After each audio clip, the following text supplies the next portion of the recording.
Good morning, ma'am. Good morning, ma'am. Everyone, and all the best to the students. Do your best.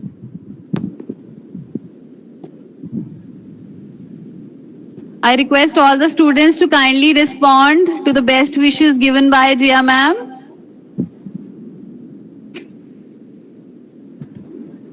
Am I audible? Yes. Thank you, ma'am. Good morning, ma'am. Ma'am, good morning. Thank you from my side, ma'am. Let's start without wasting if all the judges and esteemed members have joined.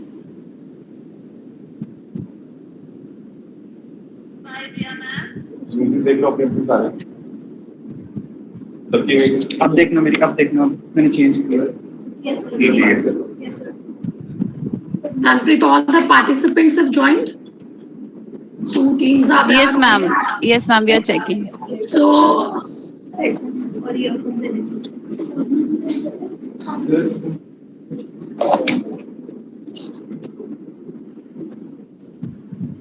Yes, ma'am. All the participants and all the judges, they have joined. so I think we should start without wasting time. With all the I wishes from request Nadan Jia Kumar. ma'am to kindly give us the permission, ma'am. So shall we join with today's Yes, proceedings? please. The commencement starts. Yes, Yes. ma'am. Thank you, ma'am. The beautiful dawn calls on us to be awake, saying, "It is not the time to sleep. Awake, arise, and have hope, as hope is the only thing inside us that insists, despite all evidence to the contrary, something better awaits us." A very wonderful morning to one and all present here.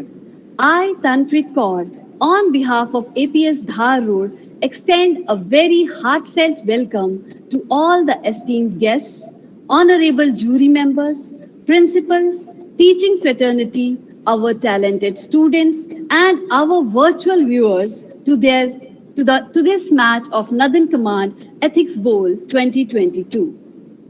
Ethics Bowl is both a collaborative and competitive event where teams of students analyze and discuss ethical dilemmas. Students have opportunities to pose and respond to probing questions, which results in deepening of awareness and enhancing of critical thinking. Once again, I welcome all of you to this match of Nadan Command Awwa Ethics Bowl 2022. Hard work and blessings from our elders are always required for being successful in life. As it is rightly said that blessings and wishes of elders work where everything else fails. So, our students, you should feel fortunate enough as Mrs. Sunita Dwivedi, Regional President Awwa Nadan Command, has sent her blessings and best wishes for you in the form of a wonderful message. So let's hear the wonderful message sent by Mrs. Sunita Dwivedi, Regional President Awwa Nadan Command.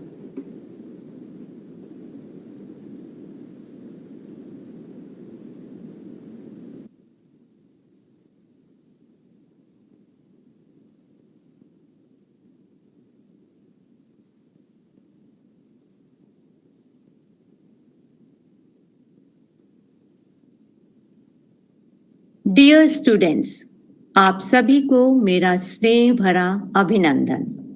आप सभी लोग पिछले कुछ दिनों से ethics बोल की तैयारी के लिए अपने टीचर्स के साथ मेहनत कर रहे हैं।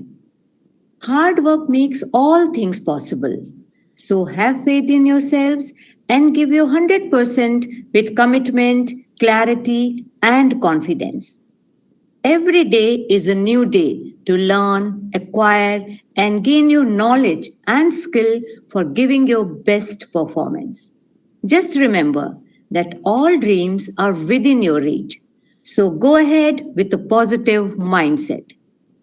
एथिक्स बोल के माध्यम से आपको कई प्रतिभाशाली छात्रों के साथ विचार विमर्श करने का अवसर मिलेगा, जो कि आपके भविष्य के लिए बहुत ही महत्वपूर्ण रहेगा।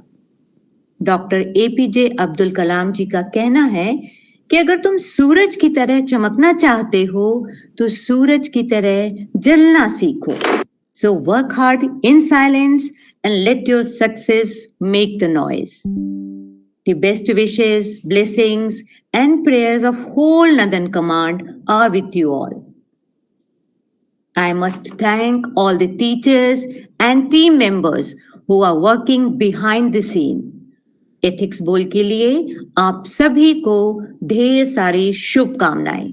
जय Hind. We all thank ma'am for such a wonderful message, which is going to act as a source of motivation and inspiration for all of us. Thank you, ma'am. Now I invite Dr. Jyoti Badial, Principal APS Dhar Road, to welcome our honorable jury members. Thanks, Tanpreet. The most beautiful thing about learning is that no one can take it away from you. Good morning, everyone. I, Dr. Jyoti Badial, feel privileged and honored to welcome the esteemed jury members of the day. We have reputed and prestigious dignitaries present amongst us who are the greatest source of inspiration for everyone, be it the students or the teaching fraternity. At the very first, I would take the honor to welcome Lieutenant General Sanjay Verma, retired, Param Vishisht Seva Medal, Ati Vishisht Seva Medal, Vishisht Seva Medal, and Bharat. Lieutenant General Sanjay Verma, with 4 decades of active military service, has held senior leadership positions. These span across verticals, dealing in human resource management, financial and materials management, equipment management, defense capital and revenue procurements, and supply chain management. He superannuated as the Director General, Weapons and Equipments from the Ministry of Defense, New Delhi, wherein he steered a large team responsible for acquisition and procurement, contributing to the operational and logistics capability building of the Indian Army. The responsibilities span extended across the entire spectrum of planning and acquisition through outreach to Indian as well as global industries, research and development facilities, quality assurance, and associated national and international bodies. He has a deep insight and exposure to apex decision-making processes and an intimate knowledge and understanding of functioning of government and international bodies, besides possessing a wide overview of national strategy building and think tanks, both within the country as well as at international level. He is a combat paratrooper, avid sportsman with passion for golf and outdoor. At present, Sir is consulted DRDO, advisor of UPSC, adjunct faculty at IIT New Delhi, visiting faculty at Rashtriya Raksha University, member CII Defense Committee and fellow Institution of Engineers. Sir, kindly accept our heartfelt welcome. Now I request Lieutenant General Sanjay Verma, sir, to convey greetings and best wishes to our students. Sir, we are really honored to have you on this platform, sir. Good morning, Dr. Jyoti. Thank you for the kind words. Good morning, Mrs. Agarwal. Good morning, Tanpreet, and all the fellow co-panelists, and of course the dear students actually who are rearing to go, and they have to be kept, at bay, listening to what the jury is going to be about. But children, we are done. The jury is done, and we are sitting here. It's you whom we are going to look at. You are the future of this country. And I am personally very glad to join in, having spent a good 2.5 years in Northern Command at headquarter Northern Command in Udhampur. I have been to your school a number of times for the functions, so I couldn't say no. It's my privilege and pleasure to be here this morning. All the teams wish you the very best. Come out with flying colors, and I know you have put in a lot of hard work. All the best to the teachers also, and a very warm welcome to my co-jury members. And thank you, Dr. Jyoti. Thank you, sir. Thank you so much, sir, for accepting our invitation and giving us your valuable time. Next, we have Mrs. Aditi Mathur Kumar amongst us. Ma'am is an MBA in Marketing and International Business. She is the author of 3 books, including Soldier and Spies, An Army Wife's Life, published by Westland Limited. She is one of the Army Wife Achievers celebrated in the latest edition of Wedded to Olive Green. She is also the first Army wife to deliver a TED Talk. Her TED Talk is titled 3 Lessons I Learned as an Army Wife and can be found on YouTube. Professionally, she works in the advertising agency and has experience with working for brands like Coca-Cola, ITC, Honda Cars, BMW India, Sony Electronics Limited, and Imami Limited. Her hobbies include reading and traveling. In short, we can say that Mrs. Aditi is the true example of women empowerment in India. Ma'am, we are extremely delighted to have you amongst us today. Heartiest welcome, ma'am. You are now kindly requested to wish today's participants. Thank you so much, Dr. Jyoti. A very good morning to Mrs. Agarwal, to you, Dr. Jyoti, and respected jury members and my dear students. It's been a delight to just look at you, through the camera and see how you're like General said that you're raring to go. I just want to say that I want to wish you all the best for today. And I have high hopes from today because not only am I eager to hear what you have to say, I'm also eager to learn from you, from your passion, and from the way you look at ethics in this world. If anyone can change the world, it is you lot, dear students. You are not jaded by the 9 to 5. You have an outlook on life that can really bring about a change that God knows our world needs.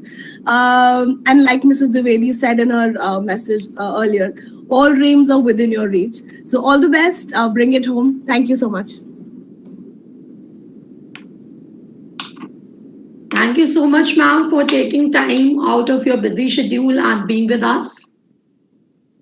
Now, next, we have Mr. K.B. Jad as the third jury member of today. Mr. K.B. Jad is presently working as principal in Aditya Birla Group School at Mathura. Sir has done Masters in English, Education and Management, and he has been an educator since 1986. Sir has worked in various organizations like Army Public Schools, Navodaya Vidyalaya, Delhi Public School, and Birla Group. He is certified resource person of CBSE and has conducted more than 30 workshops for principals on pedagogical leadership.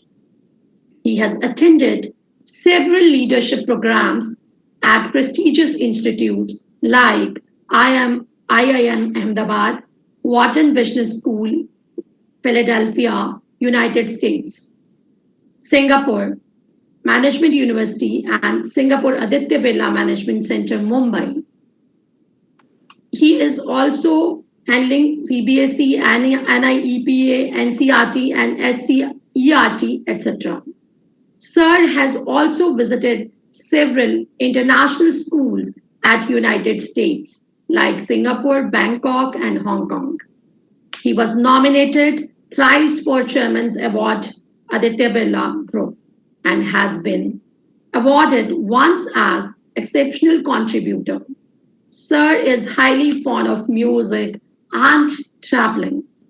Sir, we are feeling fortunate to have such an eminent educationist amongst us. Kindly accept our greetings. Now my request to Jad Sir to kindly convey greetings and best wishes to our participants. Thank you very much, ma'am. Am I audible? Yes, sir, you are. Okay. Thank you very much, ma'am, for the kind words. And it is really an honor to be a part of this learning event. You know, I was quite excited when Mrs. Agarwal discussed with me the entire, format of the event, and it seemed something very exciting. So, being an ex-army school teacher, I think that was more than excitement to be a part of this learning event. So, I'm really glad that, and the concept you have chosen for this, the case studies, the kind of case studies we have been forwarded, I think that is really what is, where our children who are the leaders of tomorrow need to be morally and ethically upright. And there cannot be a better event than this to see that, our children are follow the ethics in whatever situation they are, whether being observed or not observed. And personally, I am so grateful to be to the organizers for giving this opportunity, because it will be a great learning for me as well. So I also welcome and share my greetings with my co-jury members, and I wish all the students the very best. I'm sure they'll all rock. Thank you very much for giving this opportunity. So we are extremely delighted to have you, sir, with us. Thank you, ma'am. Thank you, ma'am. Thank you very much. Once again, a very warm welcome to all the jury members of Northern Command Awwa Ethics Bowl 2022. Now, I'm grateful to Education Committee also to provide us the opportunity to host this event. And my best wishes to all the participants, and special thanks to the teachers who are acting as mentors and who are working hard from last so many days, and now fruits they will be bearing today. Thank you. Thank you so much. Over to you, Tanpreet. I thank all the jury members for being with us, and thank you, Principal APS Dharo, Dr. Jyoti Badiyal ma'am. Now, moving ahead in this program, it's time to start with the introduction of our teams. So, I first invite the collaborative team of APS Udhampur and APS Kanpur to introduce themselves. I request first Ms. Ayushi Abha Sharma to kindly introduce herself. Good morning, everyone. My name is Abha Sharma from APS Udhampur. Next, I request Master Ishan Pandey.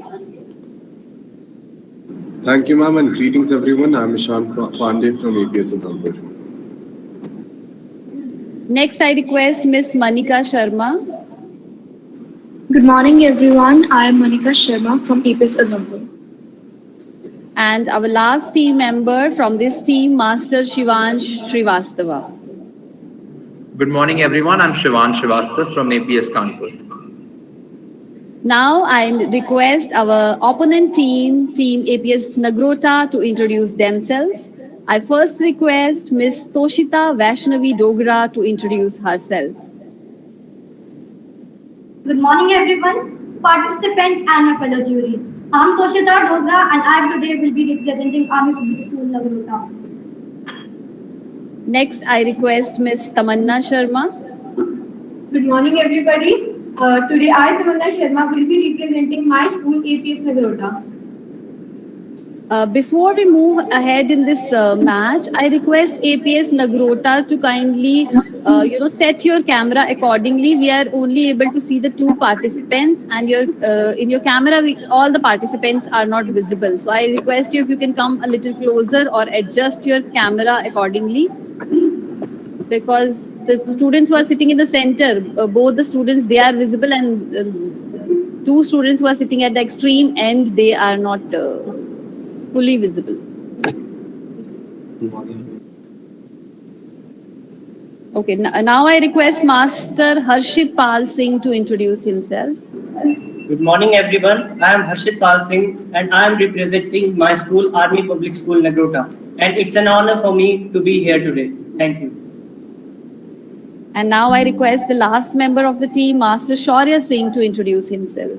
Good morning, everyone. I'm Shaurya Singh, and today I'll be representing APS Nagrota in this ethics bowl competition.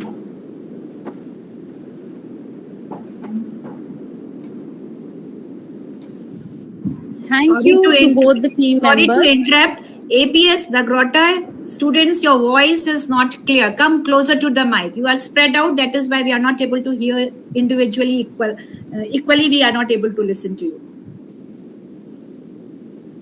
I request APS Nagrota if you can come little closer, sit little closer.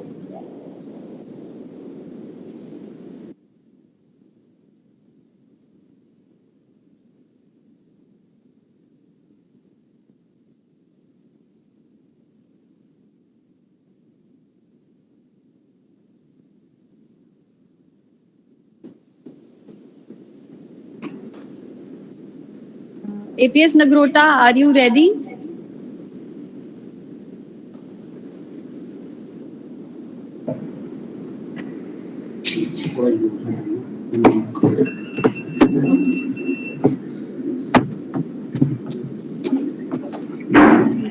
I request APS Nagrota, whenever it's your turn to speak, kindly ensure that you come closer to the mic. Whosoever is speaking, kindly hold the mic in your hands or come closer to the mic so that your voice is equally audible. Sure, ma'am.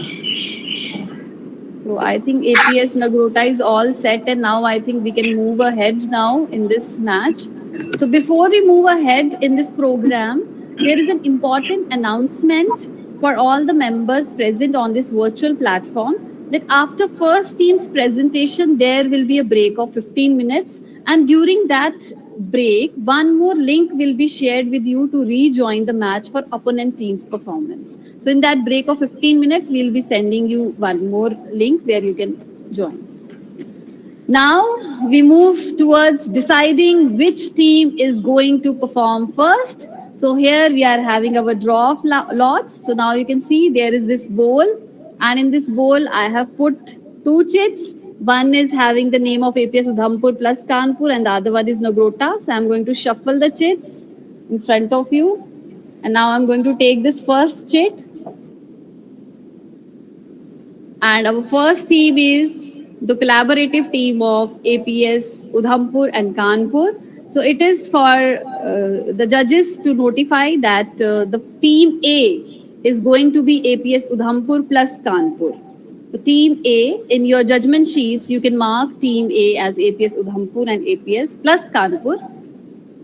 And team B is going to be APS Nagrota.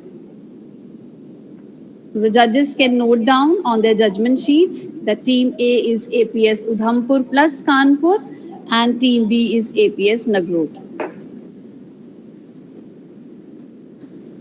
Since every match has its own set of rules and regulations, and I know our students have been practicing for ages and working so hard, you are aware of the match, of all the rules, but since it is our jury members are there, so quickly I'm going to give you a quick recap of all the rules and regulations. So I am going to take you through the format of the match. So once the match begins, the moderator will introduce the case study. Team A will be given 10 to 12 minutes to present its commentary, basically answering the ethical question put up by the moderator at the end of the case study. A reminder after 10 minutes will be given, and another after 12 minutes will be given to the participants. After that, so first bell will ring at 10 minutes, and after that you have to notify that only 2 more minutes are there with you, and after that 2 marks per minute will be deducted for exceeding the time limit. Team B will be given 2 minutes to confer post Team A's commentary, that is their presentation, and present their view on the ethical questions lasting 5 to 7 minutes. So you will be getting 2 minutes to confer, and after that, in between 5 to 7 minutes, you have to give your commentary. And Team B may agree or disagree to their viewpoint. In either case, they need to give their reasons. Now, Team B is also required to ask a maximum of 2 questions to Team A post their commentary, and you have to ask both. If you want to ask 1 question, it is your choice, but maximum of 2 questions only you have to ask, and that you have to ask in a one go. It is not that 1 question now and another question later. Together you have to ask if you want to ask both the questions.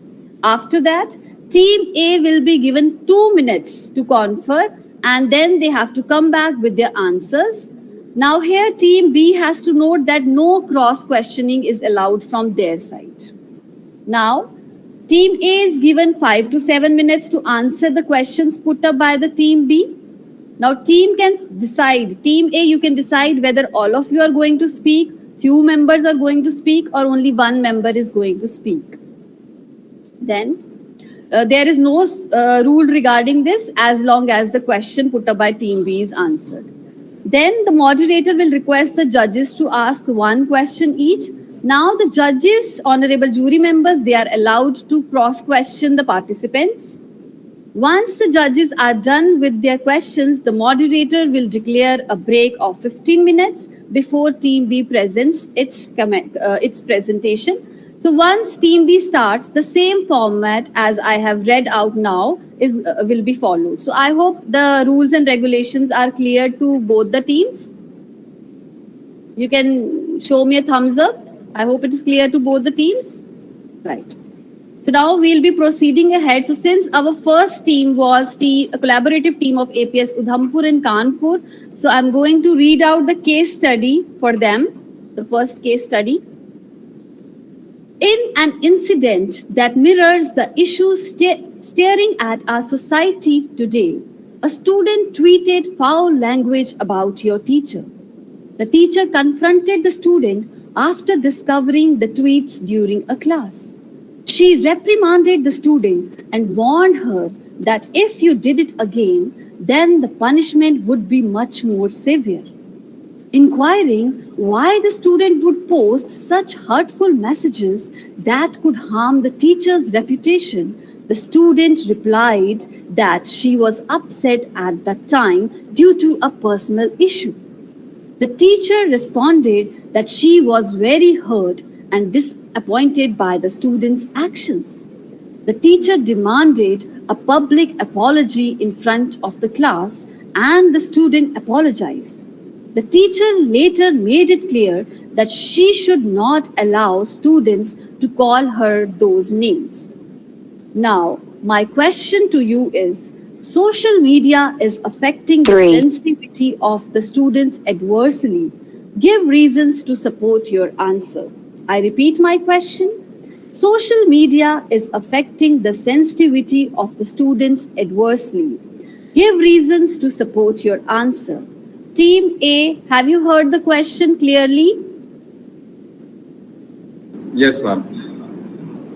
You can unmute yourself and answer, or you can just show me your thumbs up if you have heard the question clearly. Ma'am, Yes, could you request? It is a request. Team A, kindly respond. Have you heard the question clearly? Could you repeat the questions once? Ishan Bande, we are not able to hear you. Ma'am, I'm saying, could you repeat the questions? Okay, I'm repeating the question. Social media is affecting the sensitivity of the students adversely. Give reasons to support your answer. Is it clear to Team A? Yes, ma'am. Team A, are you ready? Yes, ma'am, we are. Okay, so your time starts So your time starts now. 2, 1, Sitting go. 10 minutes remaining. Sitting behind the screens and typing out harsh opinions on someone is so easy today. In the flick of a moment, you have posted a tweet that may be hurting the life of another.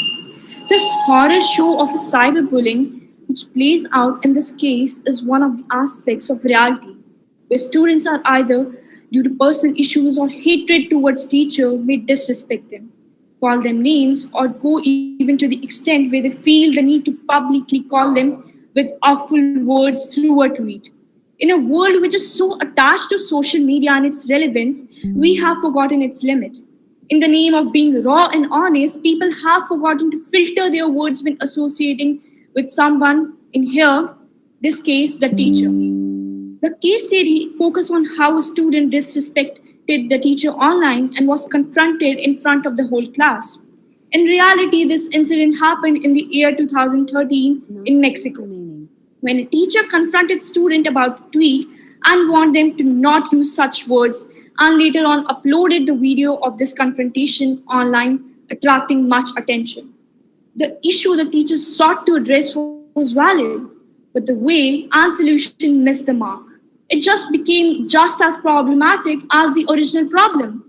For a student, it may be just few words, but for teacher, it holds a greater impact on both personal and professional consequences. They cannot be an excuse for unethical behavior from both sides. At least a person can do is to treat others with dignity. As a teacher, one can scold but not publicly shame the student in front of the whole class. Rather, the issue could be handled more privately through a proper channel and environment to have a healthy and impactful discussion where the student apologizes because of the wrong she did, not because of the humiliation. Most schools have anti-bully committees where teachers could report the instance rather than taking the matter in their own hands and opening the walls of class to see for the whole world by posting these videos. The sole reason she is avenging, here the teacher and student both are the victims and perpetrators. Where the internet plays an important role, misuse can cause great harm in the lives of students. Steps to tackle the problems are necessary for schools, homes, and society to prevent the fall of youth into this internet black hole. Over to you, Abha. You don't know when and how that one harsh word that comes out against someone can literally destroy someone's confidence. And one doesn't get to know that how hard they chew their food until they bite their own tongue. What would be my stand and action had I been in the place of teacher? The easiest question, right?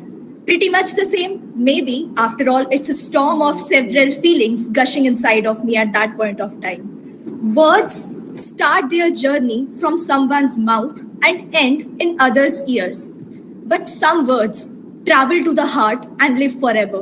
And the wound given by that mixture of alphabets is not easy to heal, believe me. But just for once, can we talk about the other side of the case study?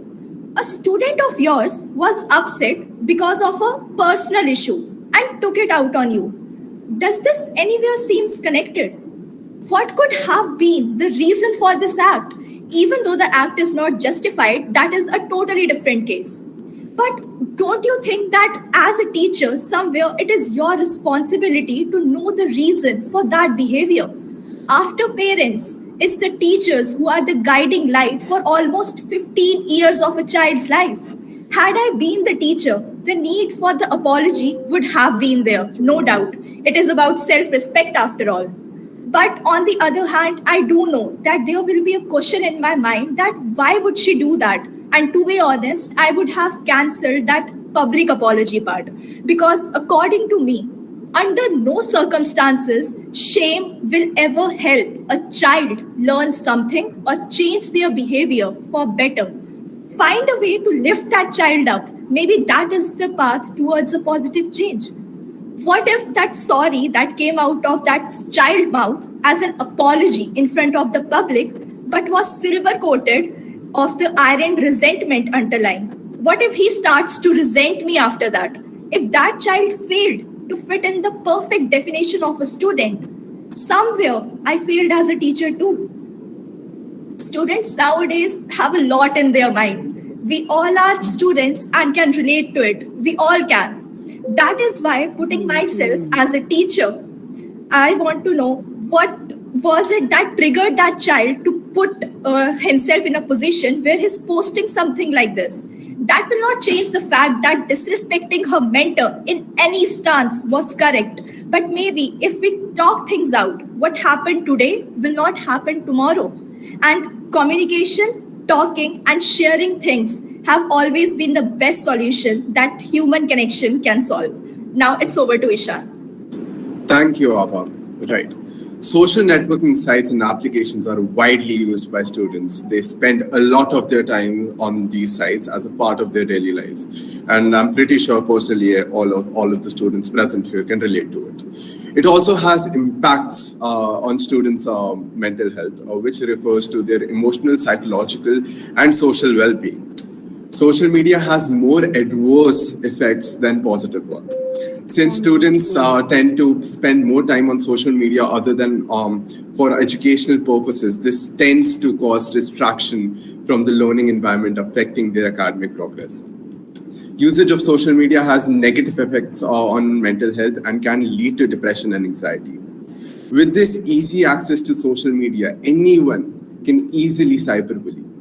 Where people try to mold your opinions by utilizing this platform, it is easy to manipulate an immature student and maybe even take them down the wrong path.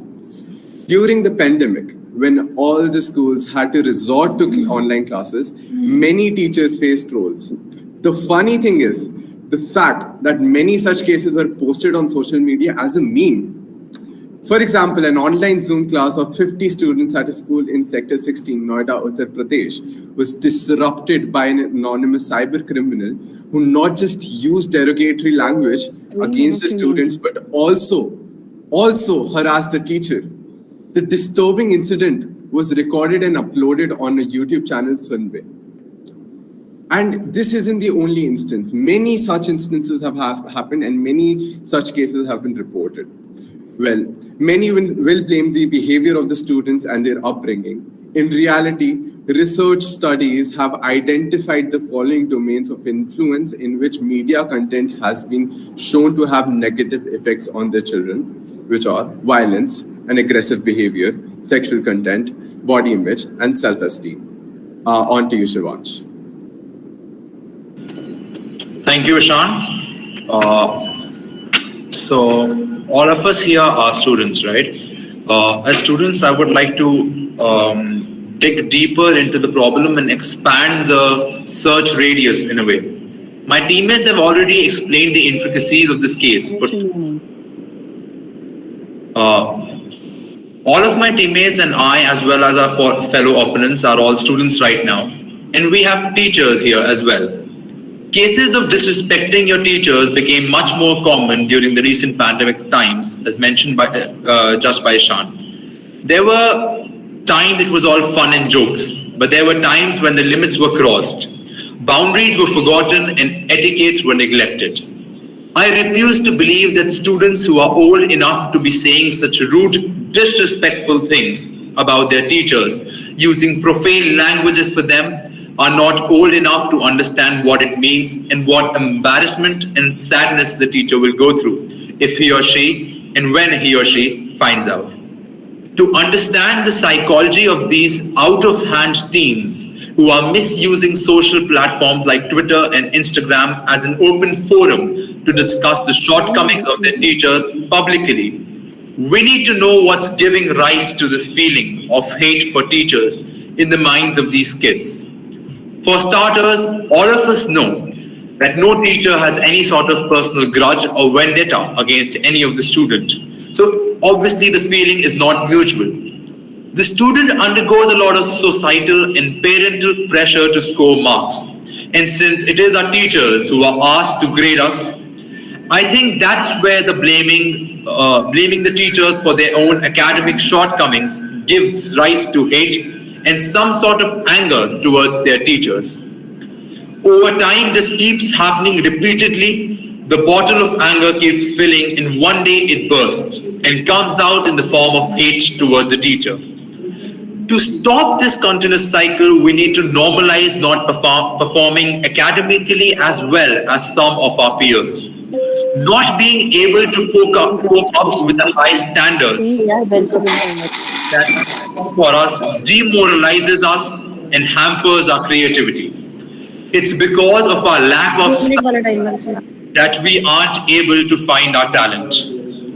Not everyone's meant to top the class. That defies the whole point of topping. We need to address the problems within our educational system where there is only potential for those who are performing well academically to rise to the top. More importance has to be given to talent hunts, co-curricular activities. To solve the problem of the student-teacher relationship, there needs to be a dedicated period of time for students to interact with teachers about their problems they are facing, both personal and academic problems. The school needs to be more receptive towards the interest of students and acknowledge the obvious disparities between them. Every school should have a friendly and accessible counselor who can help students if they are facing problems with the teacher or some other student. Such small initiatives will help the school function smoothly and will make the students like their schools and instead of coming to the school due to compulsion. Adopting these measures and initiatives should help us get rid of such petty problems and improve student-teacher relationships. Parents also play an important role as acting as the mediators. On this note, we would like to conclude our presentation. Thank you. Thank you so much, Team A, for your presentation. Now, as per the rule, Team B, you will be given a time of 2 minutes to confer, and then you have to speak about the presentation of Team A. Team B, are you ready? So your time starts now. So it is your confer time for 2 minutes. 2 minutes remaining.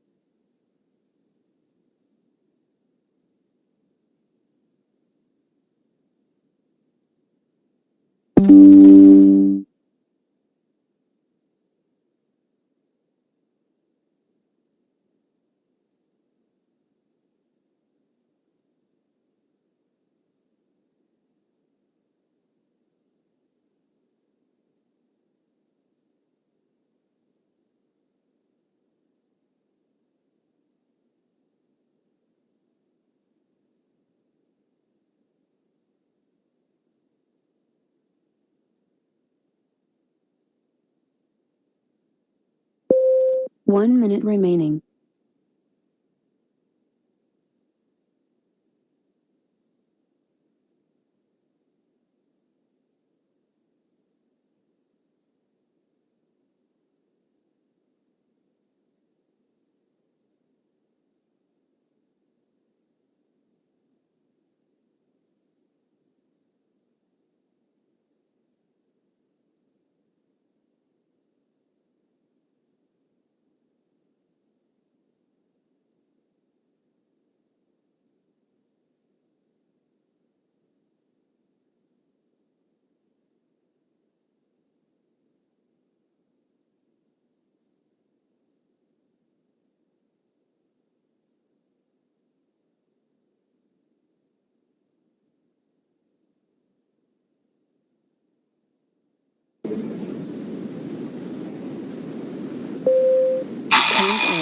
Congratulations. Team B, are you ready? Yes, ma'am. Am I audible? So you will be getting a time of 5 to 7 minutes. So there will be a timer of 7 minutes. So when the timer will reach at 5 minutes, there will be a bell. And then after 5 minutes, your time will be over. Sure, ma'am. Is that clear, Team B? Yes, ma'am. Team B, kindly speak. I need to check your voice. Hello. Excuse me. And your time starts. Wait for 1 minute. Here. Yes, Munish sir, you want to say something? Ma'am, just need 1 minute, ma'am, please. Yes, ma'am, please give us 1 minute. Connection is lost here, ma'am. Just give us 1 minute. Okay.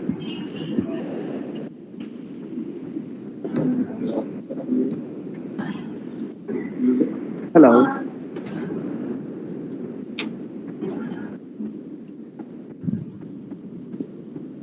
Lucky APS Nagrota, you are getting more time. Yes, we are connected, ma'am. Tanpreet, ma'am. Yes, Munish sir. We are connected, ma'am. Okay, you are connected. Okay. Okay, so Team B, your time starts now. I and my all team members must say that that was really a good presentation. But the point that they missed was the actual ethical question given by the moderator. And if I present my views on this topic, that's really a case taken from reality. A big sum of students are using foul language against the teachers. Nowadays, teachers cannot even give physical punishment to the students as it was done earlier, because there are nowadays a lot of laws in the constitution that can protect the students from this. That's right if they use it. But what about those teachers who just listen to the foul comments of the students and don't do anything with just a concern that it will harm the future of the students only?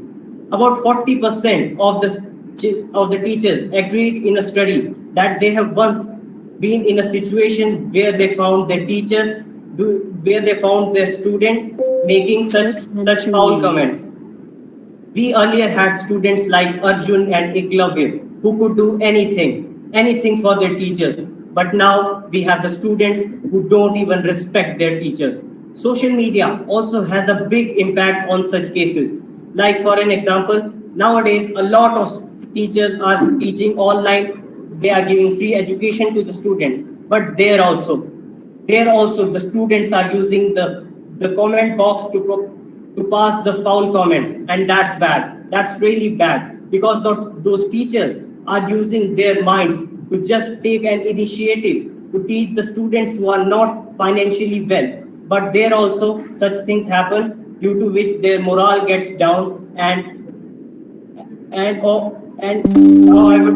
now I would like to pass my friend Shaurya for pursuing some questions to you. 5 minutes remaining. Welcome and good morning, everyone. So I have two questions for them. My first question is, in your opinion, where does the schooling system stand on cyber harassment and social awareness? And my second question is, what is your opinion on the freedom of speech being extended on social media platforms? Do you think it has been abused?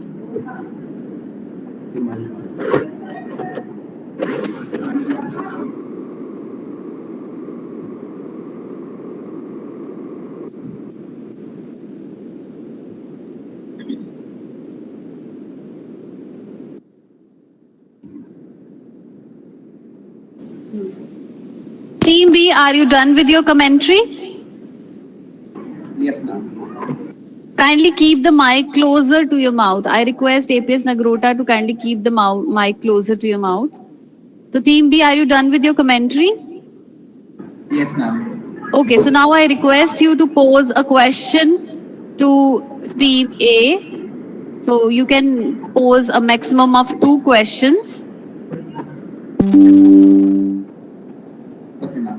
So I have two questions for Team A. This statement was pretty good, but I have two questions. So my first question is, in your opinion, where does the schooling system in India stand on cyber harassment and social media awareness? And also, my second question is, in your opinion, what do you think? Do you think that the freedom of speech is being extended on social media platforms and it is being abused by many minors and teenage students? I request Team APS Nagrota to kindly repeat their questions again. My first question is, in your opinion, where do you think the Indian schooling system stands on cyber awareness and cyber harassment and social media awareness? And my second question is, where do you think that the freedom of speech is being extended and abused on social media platforms? Okay, so Team A, were the questions clear to you? Yes, Yes, ma'am. ma'am. Okay, so now you will be getting a confer time of 2 minutes, and after that, you have to come back with the answers. Are you ready for the confer time? Yes, ma'am. We Yes, are. ma'am. And your time starts now.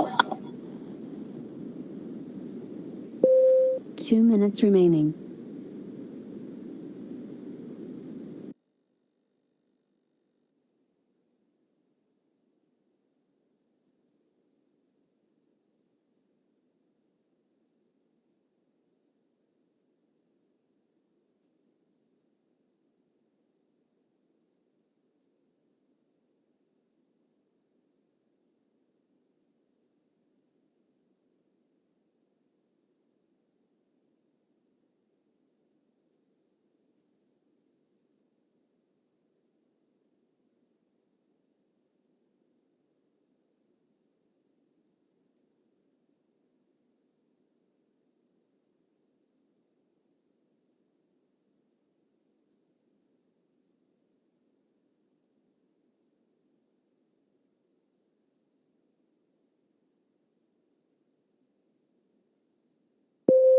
One minute remaining.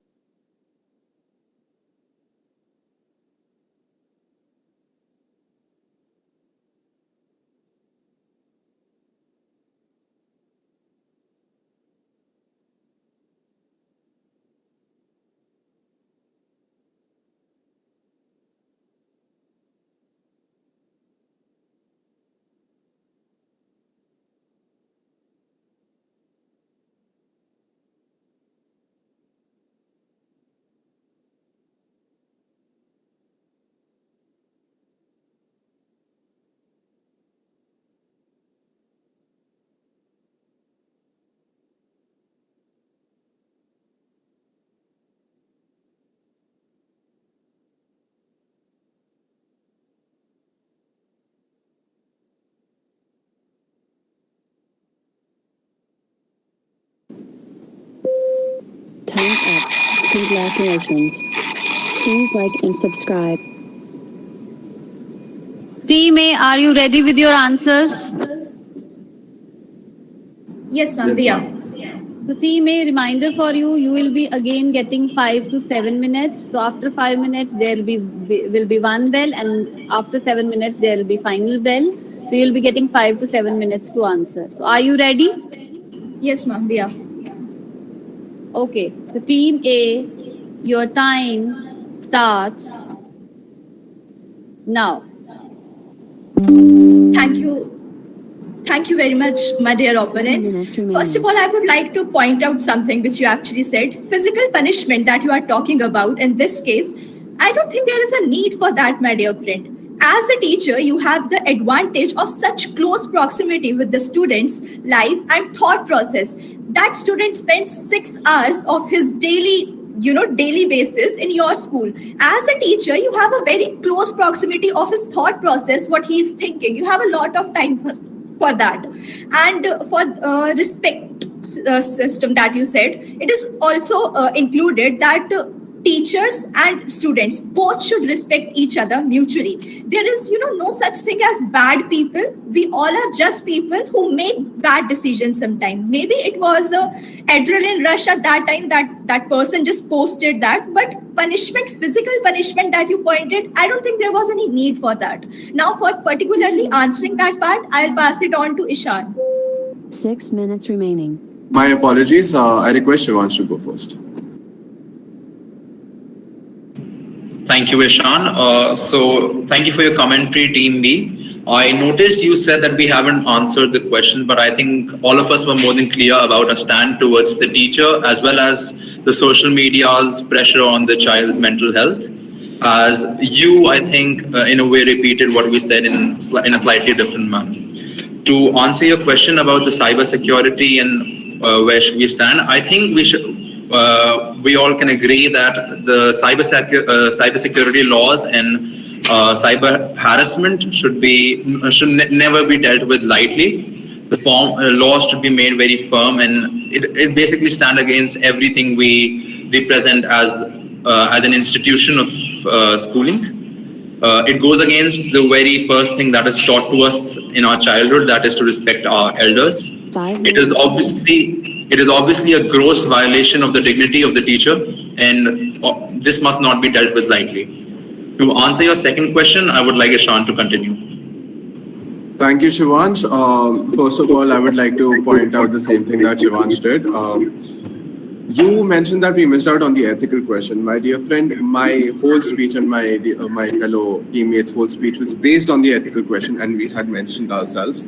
Coming on to the question that has been posed to us, which is the freedom of speech being extended and abused? My dear friend, yes, it is. I completely agree with you, because our opinions are like our personal umbrella. And once someone tries to, get into it, they are invading our privacy. And not just that, they might be able to mold our ideologies and opinions in a way. Utilizing this platform is very easy, and one can easily abuse it. In fact, I have seen this in real life. I have seen so many cases being interpreted in an incorrect manner. For example, the recent case where two couples were together for 4 years, and a verdict was given by the Apex Court. Later on, it was referred as a marital rape case on social media, which was not real, right? So yes, it is being abused, but to counter that, a lot of social media companies are working on it, because I have seen many posts going down just because they were abusive or they were related to violence. Thank you. For that social media part, I would like to add that social media is actually an energy exchange. That's why some of you are physically, mentally, and emotionally drained. Your energy is sacred and should be protected. We exchange our, opinions and energy through social media without knowing what kind of energy take it is. Now, it's not about the information overload that takes process in the social media. It's the filter failure that happens. Just to, add that particular point. Thank you. We are ending our speech with this.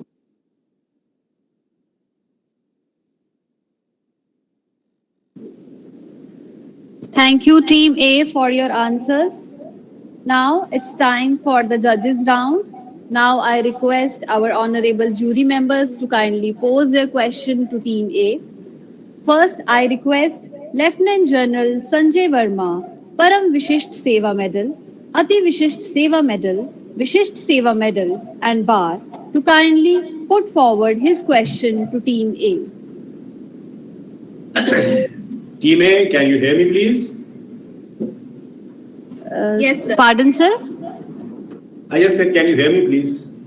Yes, sir. We are able to hear you, sir.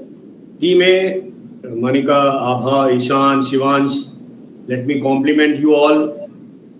It was a very, very impressive presentation. You analyzed the case study well, presented in a very, very comprehensive manner. I know you all are living in difficult times. Our youth was not so difficult because we did not have this type of social media prevalent in the society. And coupled with it, issues come up of ethics, and morals, and values. Now, what is ethics? Ethics is actually what? What is right or what is wrong in any part of human conduct. And this conduct is in which context? It is in the context of a society where you are living in. Now, I would like to ask you, today, unlike the older times, the societies are intermeshed, not only by way of social media, but by also way of geographical proximities. Tomorrow, you will be perhaps studying in Europe, UK, USA, Australia. Now, in some parts of the society, these language, these overtures may be considered to be very normal. But in some parts, these words, the profanity levels are different. When you are faced with such a situation, how will you handle it? I hope you are getting what I am trying to say. We, being traditional, conservative in our outlook, may treat or may take certain expressions as violative of our dignity or personal conduct. But in other parts of the society, it's not so. In today's environment, these societies are getting intermeshed. You will be in other parts of the world very soon after you are SAT, for your MBA, and so on. So my straight question is, tomorrow when you are in other society, when you are faced with such a situation, what do you think? Will there be a challenge between being ethical, or you will be still struggling with your morals or upbringings with which you have been taught? Team A, is the question clear to you? Are you Yes, ready ma'am. with your Thank you, sir. answer? Yes, ma'am. So Team A, go ahead with your answer. Do we not get time to confer? For judges' question, you are not getting any confer time. All right, ma'am. Thank you, sir. Great question posed from your side. Sir, you talked about the old times, and I would like to give an example of my father, though he is just 45 or something. I'm sorry, I do not remember his age clearly. He tells me that back in his time, things were different because they did not have this much independence, this much freedom. Freedom in the sense they were not introduced to a place where you can easily socialize. Social media is a platform where you can easily communicate, and confidence is gained easily, very easily. So of course the times has changed, and so have the people. It is very obvious by the cases that we have seen, and this has gone out of hand in some places. It needs to be tackled. Apart from that, sir, the geographical aspect that you have talked about, sir, yes, the social infrastructures and the societies have been mashing up. The westernization in each and every country has, it has caused a lot of confusion in the society. For example, an Indian might go to the US to study, and there is this term known as whitewashed. We tend to use it a lot, right? So we tend to mold ourselves, we tend to adjust ourselves according to the society. So what I would do is stick to my morals, and along with that, I would adjust myself to that particular society as well, because you cannot just you cannot be alienated in a particular society. That would lead to a lot of adverse negative effects on your mental health as well. Thank you, sir. Words can make you, break you, heal you. They have power over you. I very much agree that times have changed very much. Let aside be the opinions in the society, the opinions in our own home are not same. The generation gap between parents is always there, no matter how hard the parents try. And they are trying. I'm not saying that. Each and every parent tries their best to cope up with their child, what he or she wants, what are their aspirations. But then also there is something that, that doesn't connect with each other. So that generation gap is always there. The wounds, those don't bleed, that are the ones that runs the deepest. When there are words that are said to you, sometimes it is that you just don't know what to say. You are just blanked out. And that is when whatever first comes to your mind, you say that, and the other person finds that offensive. If I am in that situation, it is obvious that I will, actually have a adrenaline rush and I will be angry. But at the other point, I should try to understand that what that person is trying to say and why did he say that? What was the reason? That person also had some reasons. Had he said that to me, same goes with me. So I think a compromise should also always be there. Freedom of speech does not mean you can say each and everything to anyone, but a compromise of humanity should be there. Thank you. So I would like to add something to that. So I'll get straight to the point. In my opinion, sir, that geographies change, like as in We can be sitting here in India today and be in, like you said, let's say Europe or New York or anywhere very far away. Let's say, sir, there's some sort of personal attack on us in New York. We've heard a lot about the problems of racism, so there's a lot of discrimination between the African Americans and the Americans who've been there before. So I think that the problem remains the same. It's not whether we're living in India or whether we're living in United States. Any form of hate speech any form of hate speech, any form of disrespect, any form of attack on someone's dignity should not be taken lightly. In India, it is the right to we have a right to freedom, but there's a clause in that. There's a clause which states that it's your right to say something publicly too, but that is till the time you're not hurting the feelings or emotions of a person, an organization, or a group, or anything of the sorts. Similarly, I'm sure countries in the Europe or countries in the countries in South America or North America have similar provisions too, to help the people, to support the people, and to bring equality between the people. That's it, sir. Thank you. Thank you. God bless. Thank you, Team A, and thank you, sir. Now I request our next jury member, Mrs. Aditi Mathur Kumar, to kindly put forward her question to Team A. Hi, thanks.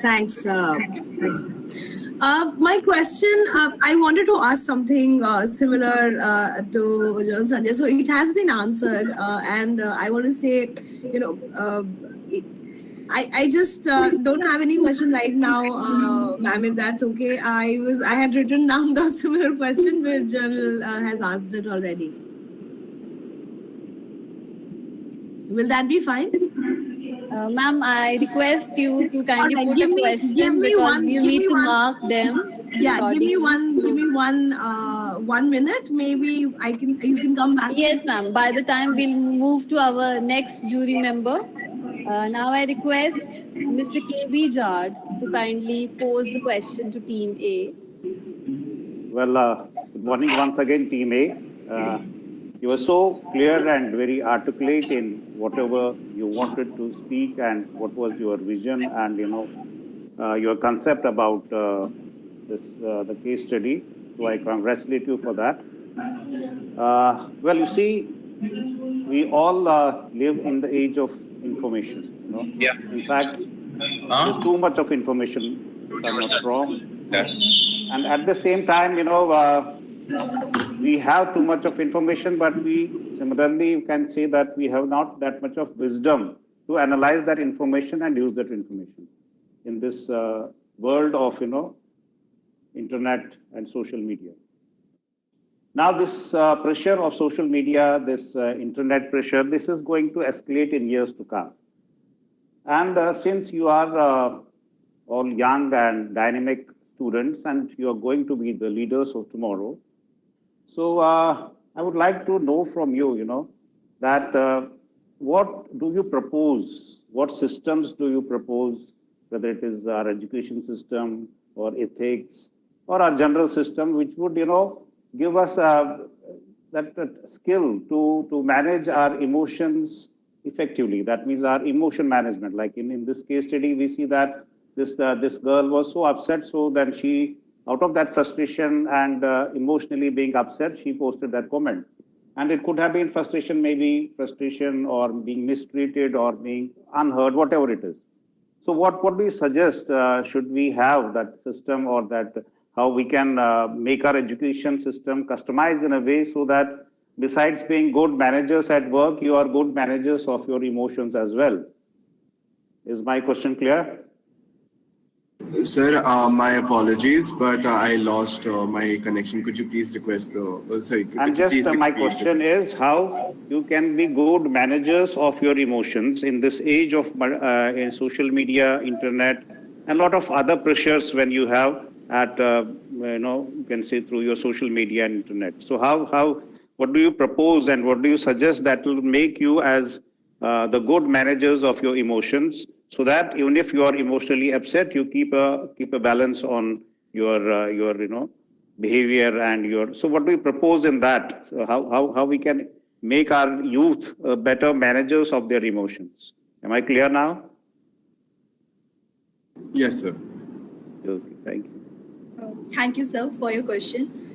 The part where you said about emotions, it actually had an impact on me. Emotions lead people to do each and everything that they regret later or they can regret later.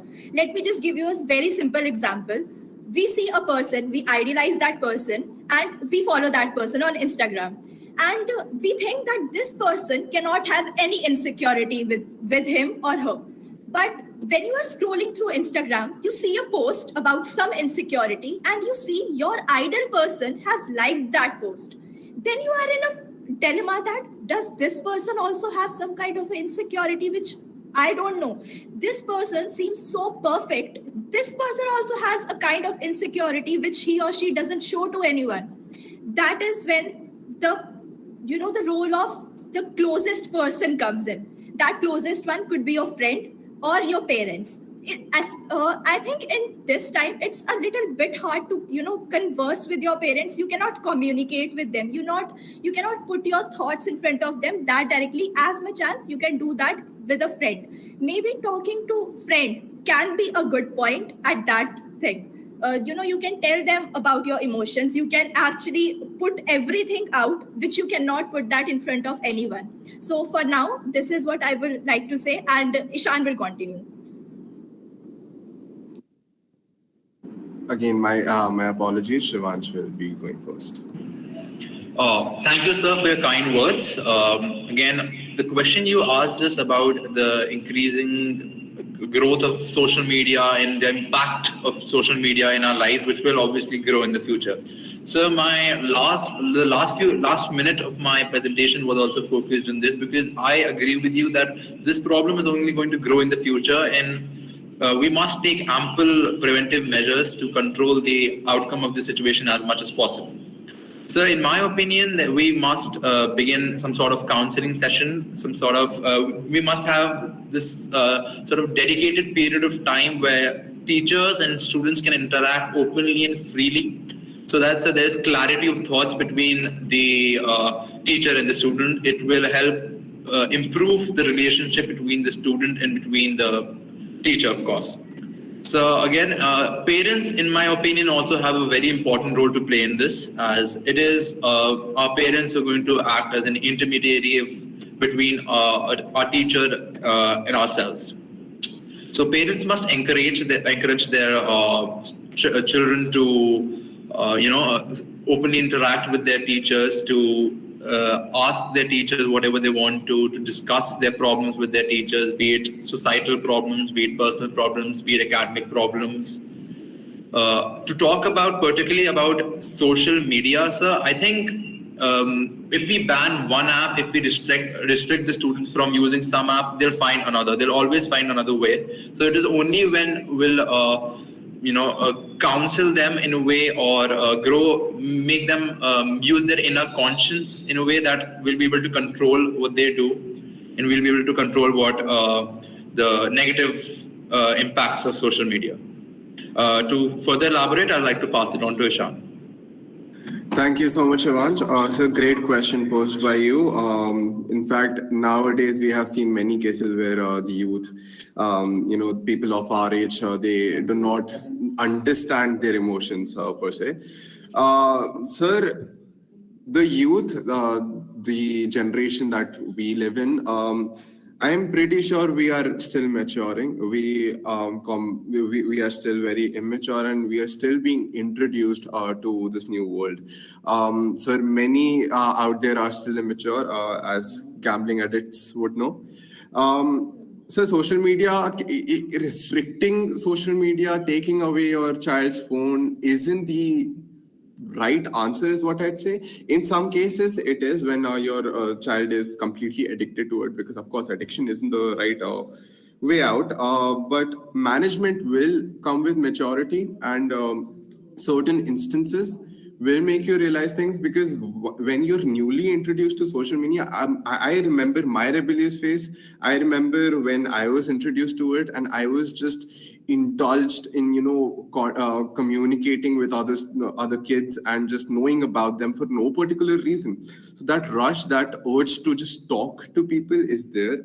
But with maturity, you realize that your friends around you are the real people who will stick by you, and eventually your emotional management will help. It will come with maturity. I hope that answers your questions, sir. Okay, thank you very much. And I think you discussed and answered the question in the best possible manner, and all the best. Thank you. Thank you so much, sir. Thank you so much, sir. Now I request our next jury member, Mrs. Aditi Mathur Kumar, to kindly pose her question to Team A. Yeah, sure. So, great points, everyone, all of you all. It has been amazing listening to all of you. My question is, I'm bringing it back to the topic at hand that you all discussed. This is a very interesting case. I feel for the teacher, I feel for the student. And like all of you, kind of pointed out, this is not a pure black and white case, right? All of you all agreed. That is what you also discussed. It has repercussions, or it has context on both sides. Now, my question to you is, what do you guys think? How should one proceed in situations where there is no clear demarcation of black and white? There is no clear pure evil or unadulterated, good. How do you decide? Is it ethics first, or is it personal experience or bias, if I may, or is there something else? So in a situation, because these days all of you all have answered questions pertaining to social media, to youth and emotional connect and everything. Gone are the days when it was very simple, right? That this is a villain, this is a hero, stories. This is where ethics come in picture. So how do you draw a solution when it comes to situations like this?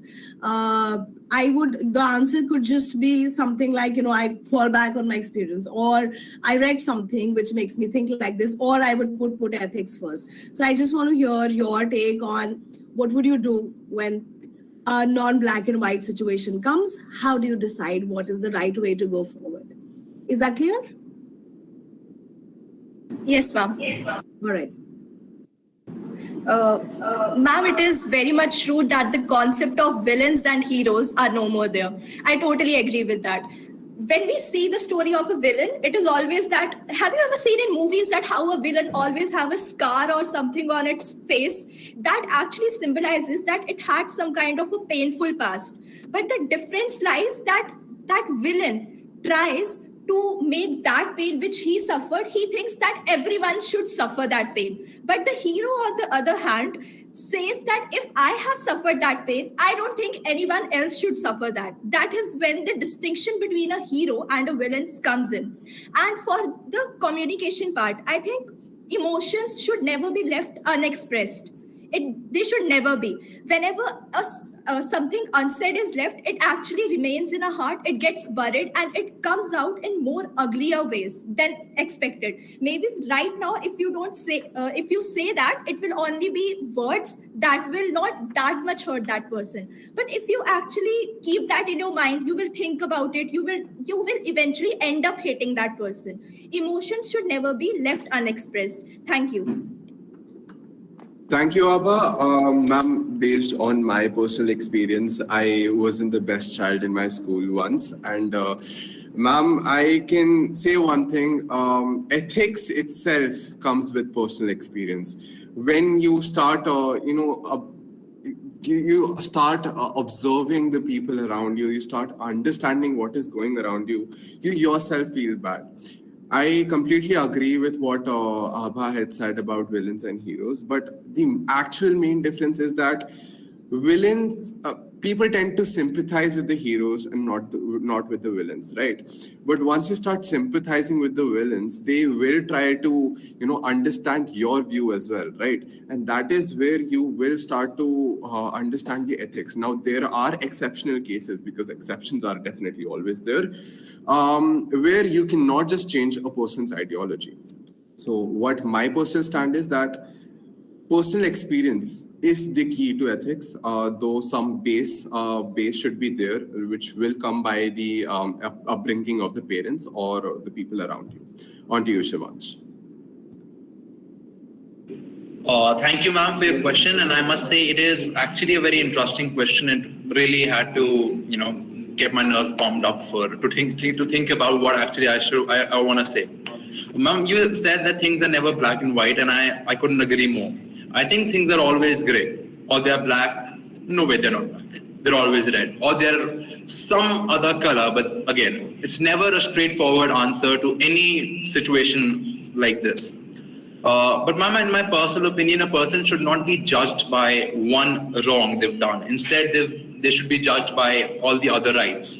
There is a devil in us and there's an angel in us. And I think there are times when the devil will take over, but it is our personal, it is our moral strength, it is our inner conscience that, favors the angel over the devil most of the times.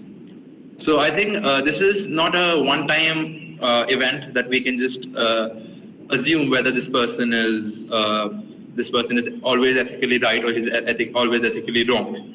I think it is a longer process, and I don't know what I'll do if I'm in a situation like that, because I cannot say what that pressure at that moment might make me do. But now that I've thought about it this much and I've experienced a case like this, I'm reading about a case like this, it makes me wonder whether I'll be able to handle myself. And I think I will be, because now that I know what repercussion that has, it scares me of sorts. But that is not why I won't do it. I think it's more about not hurting the feelings of some other people. I mean, I might not like the teacher, I might like the teacher, it's irrespective. The teacher is somebody who's trying to make me better. He has no personal advantage whether I score or not. He has no personal advantage whether I go to some good college or not. He's just doing what his job is, and he's just doing what he can do best.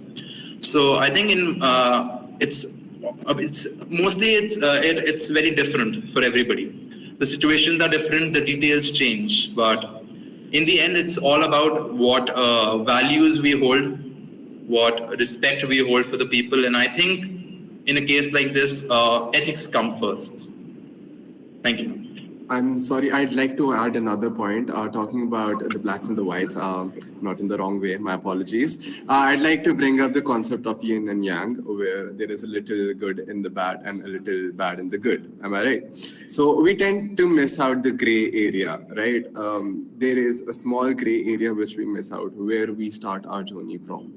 The real, the experiences, and again, coming back to my first point, personal experiences, they will, your ethics itself, they'll lead your basic ethics, they'll lead you to your good experiences, and they'll lead you to your good ethics, am I right? So this gray area is the path where you choose the black and the white. In their minds, everyone is right. The question is, do they really know if they're right or wrong? Does the realization come to them? Thank you. That's it. Thank you. Yeah, great points, everyone. It was great to hear what the new generation thinks of everything. I just want to say that all of you all have great points. The only thing I would want to add is that everything with context. Context is everything. Ethics comes first. But you have to always see when it's not white and black, or good and, like I said, evil. There is a context to everything, and maybe that helps us in going forward. And all of you all said the same thing said this in the same way. So thank you so much. Thanks. Thank you, ma'am. Thank you, ma'am, and thank you all our jury members for posing the question. So with this, we have come to the end of first part of the match. And now we'll be meeting back after a break of 15 minutes. Thank you.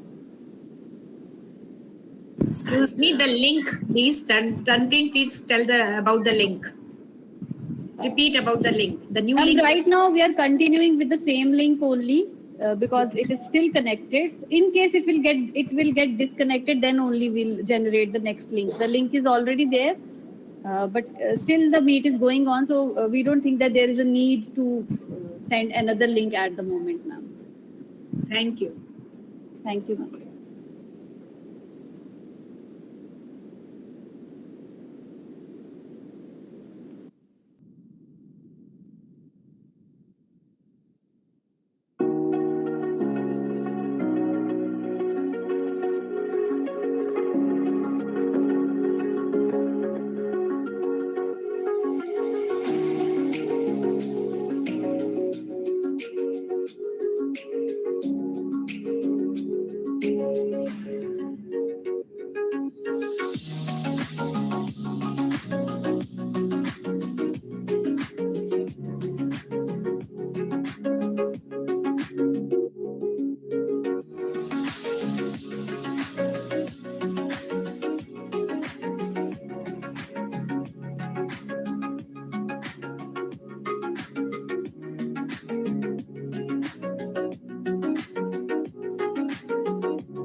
I hope everyone has joined us back.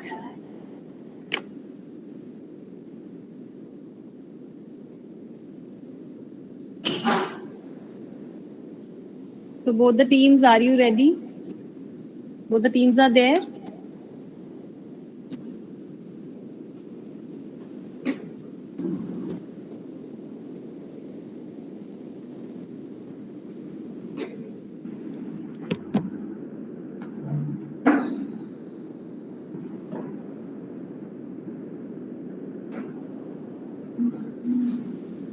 So, Jia ma'am, with your permission, shall we continue?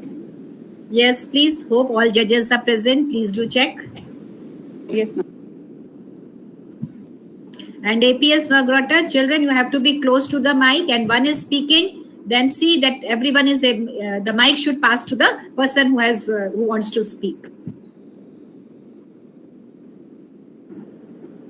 Yes, ma'am.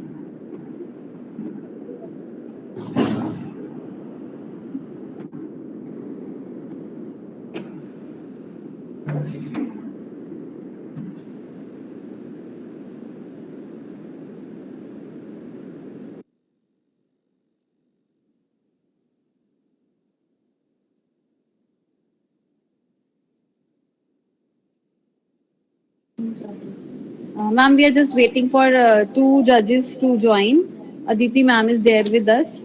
So we are waiting for the other two jury members to rejoin us, and then ma'am will continue.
Lieutenant General Sanjay Sharma is already there.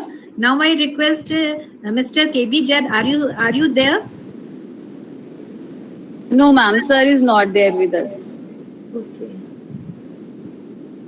I'm trying to connect him.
I'm trying to connect him, but he's not getting connected through mobile also. Let's start because we cannot delay. I'll take over as the judge. If he comes, fine. Otherwise, I'll take a question. Fine. Okay, Thank ma'am. you. Right, ma'am.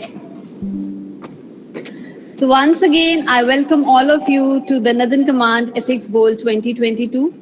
So without any further ado, let's resume the match. And now I'll be reading out the case study to Team B, that is APS Nagrota. So Team B, APS Nagrota, are you ready? Okay. The ethical dilemma. You are a fresh engineering graduate who gets a job in a prestigious chemical industry. You like the work. The salary is also good. However, after a few months, you accidentally discover that a highly toxic waste is being secretly discharged into a river nearby. This is causing health problems.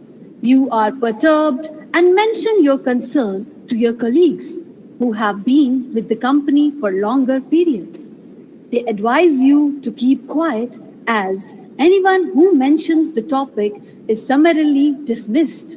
You cannot risk losing your job as you are the sole breadwinner for your family and have to support your ailing parents and siblings. At first, you think that if your seniors are keeping quiet, why you should stick out your neck. But your conscience pricks you to do something to save the river and the people who depend upon it. At heart, you feel that the advice of silence given by your friends is not correct, though you cannot give reasons for it. So, my question to you is what arguments can be advanced to show that your keeping quiet is not morally right? I repeat my question. What arguments can be advanced to show that your keeping quiet is not morally right? Team B, is the question clear to you? Are you ready? So, as per the rule, after 10 minutes, one bell will be rung and the final bell will be rung after 12 minutes. So, if you are ready, then I'm going to start the countdown timer. 3. So, Team B. So, your Yes, ma'am, we time are ready. starts 2. now. 1. Go. That's really a matter of concern. I think on ground, if such a situation occurs, maximum people would just choose their job because they can't risk to leave their jobs just for money. People don't realize the depth of the matter. According to the law, before discharging the waste into the water, it should be processed. But here, nothing is being processed, and the highly toxic waste is directly being transferred to the rivers. That may also destroy the aquatic diversity. People don't know that they are the one who will have to suffer at the end. I would definitely resign at the point if I was at the place of that person without being tense for my family because I am just a fresh engineering graduate, right? That means I have a lot of time to get a new job because I am just 22 to 24 years of approximate age. If I can be placed into a so-called good industry which is giving me a lot of salary. That means I am a capable person and I can deserve something better also. And I'm not a kind of person who would just play with the lives of the people just for a few sums of money. Here, the industry is also breaking a lot of laws like the National Tribunal Act 2010, the Environmental Protection Act, and the Water Prevention and Control of Pollution Act 1974, due to which they will have to be before the bars for about 5 to 7 years, and they have to give approximately the fine of about 25 crore Indian rupees. And yes, definitely, if I will be with them, it won't be morally right because if I get quiet, that means I gave more preference to a few sum of money than a lot of lives. Because in those lives, my own family and I also comes. The engineering degree that I just got would be proved as a piece of paper only, and the education that I have got till now would be just a waste. I will be equally responsible in the crime as the people on the higher designation and the owner is. I will my work will make me fall from my own eyes because doing something wrong, if you know that what you are doing is wrong, it will make you feel bad because that will create a bad impression in your own heart. And if you don't like your job, that's a universal principle that you can't excel in your job. Now I would like to pass on to my partner Toshita. The Environmental Protection Act. 7 minutes remaining. The Environmental Protection Act 1986 states that the people that are carrying on the industry are not to allow any discharge or emission in excess of the standard limit. This case study is very interesting as it depicts the dilemma of a chemical engineer. Either he could keep his quiet and continue with his job, or he could speak up about the wrongdoing of the industry to the authorities. And I believe that he should speak up because he should not only keep, think about his own sake, but also the sake of the normal people. And the elephant in the room is the loss of life of the common innocent people. Let us take an example. The river Ajner in Indore was tested and heavy metals were found in it.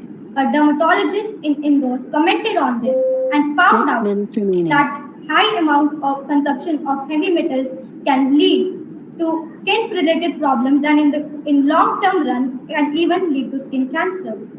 And this problem is not only centered around humans. This affects the groundwater resources and the aquatic life as well. We have to realize that the pollution of these resources will only harm us and us only. Thus, I believe that the engineer should speak up about the issue for the greater good. Thank you. Now I'll pass the mic to my friend Saurabh. So I'd like to point out that this is a straightforward case of business without morality. Now, business, like everything else, has some morals. There should be some limits to profit. Companies can't just abuse their resources to profit off some money. One of the major problems in this world is companies trying to profit and fulfill the greed of Mother Nature. Toxic waste being discharged into river is a very harmful and it is very harmful for our ecosystem, and it can further damage our ecosystem by miles. According to Water Pollution and Prevention Control Act of 1974, it is illegal to dispose of chemical waste without processing it, and so that it doesn't harm our rivers. Rivers, being one of the major sources of water in India, play an important role for many factors such as irrigation, drinking water, and many more. Damaging our main resource in India is a very harmful step. The company is shamelessly discharging waste into the rivers, which is harmful for our main resource. Water being the basic necessity is very important for a sustainable environment and proper development. We should conserve and preserve our resources. So now the question arises that why are the companies doing it? The main reason is greed. Has this world become so materialistic that people are ready to destroy their future just for some money? Is it really necessary to destroy our nature just to fulfill our greed? And I'd like to pass the mic to my partner.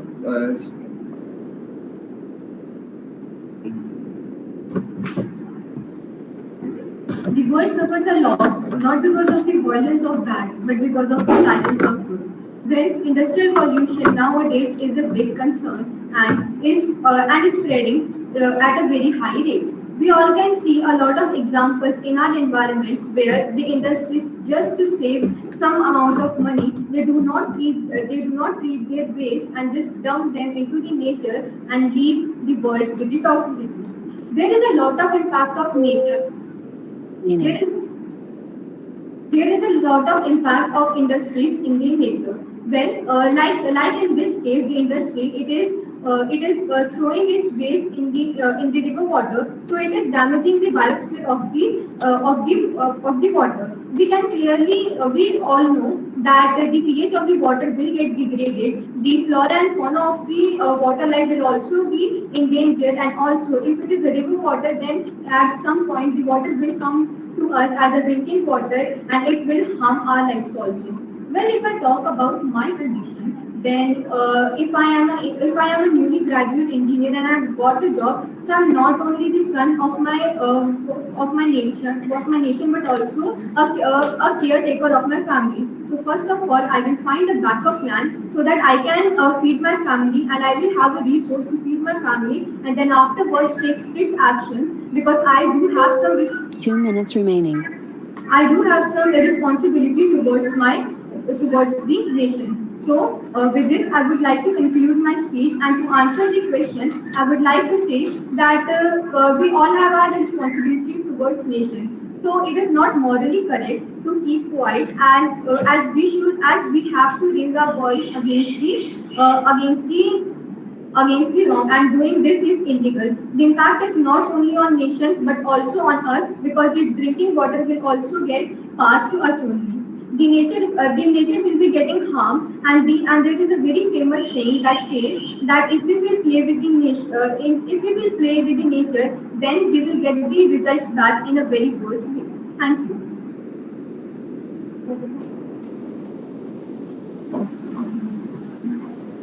I would further like to add a point. So, answering the question, I won't mind being the whistleblower if it's for the sake of our lives. I won't allow companies to jeopardize our future by simply for their greed. I would ask NGOs and several companies and communities which will be eager to help me, as water resources are very important in India. NGOs, there are several NGOs which whose help you can easily deconstruct the company's bad plans, and you can not let them jeopardize our future by simply fulfilling their greed. Thank you.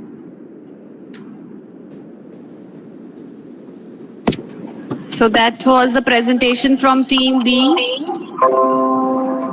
So Team A, now you have to give your commentary on the views presented by Team B.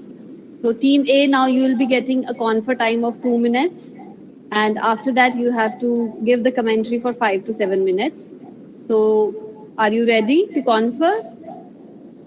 Yes, ma'am. Okay. So your time starts now. 2 minutes remaining.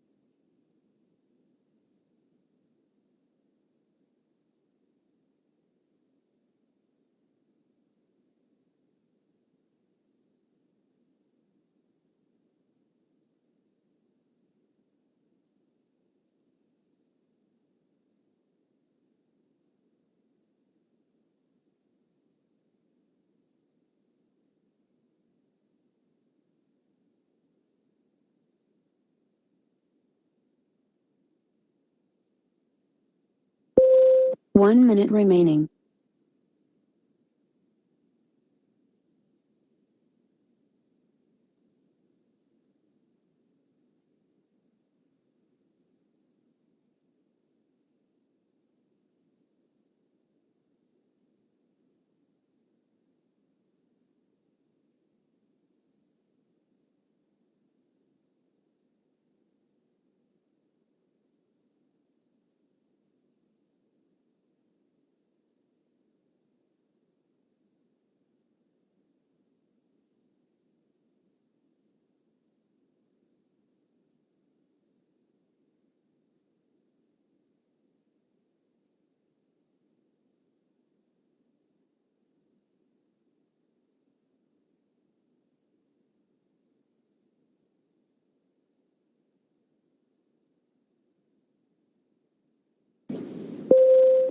Time's up.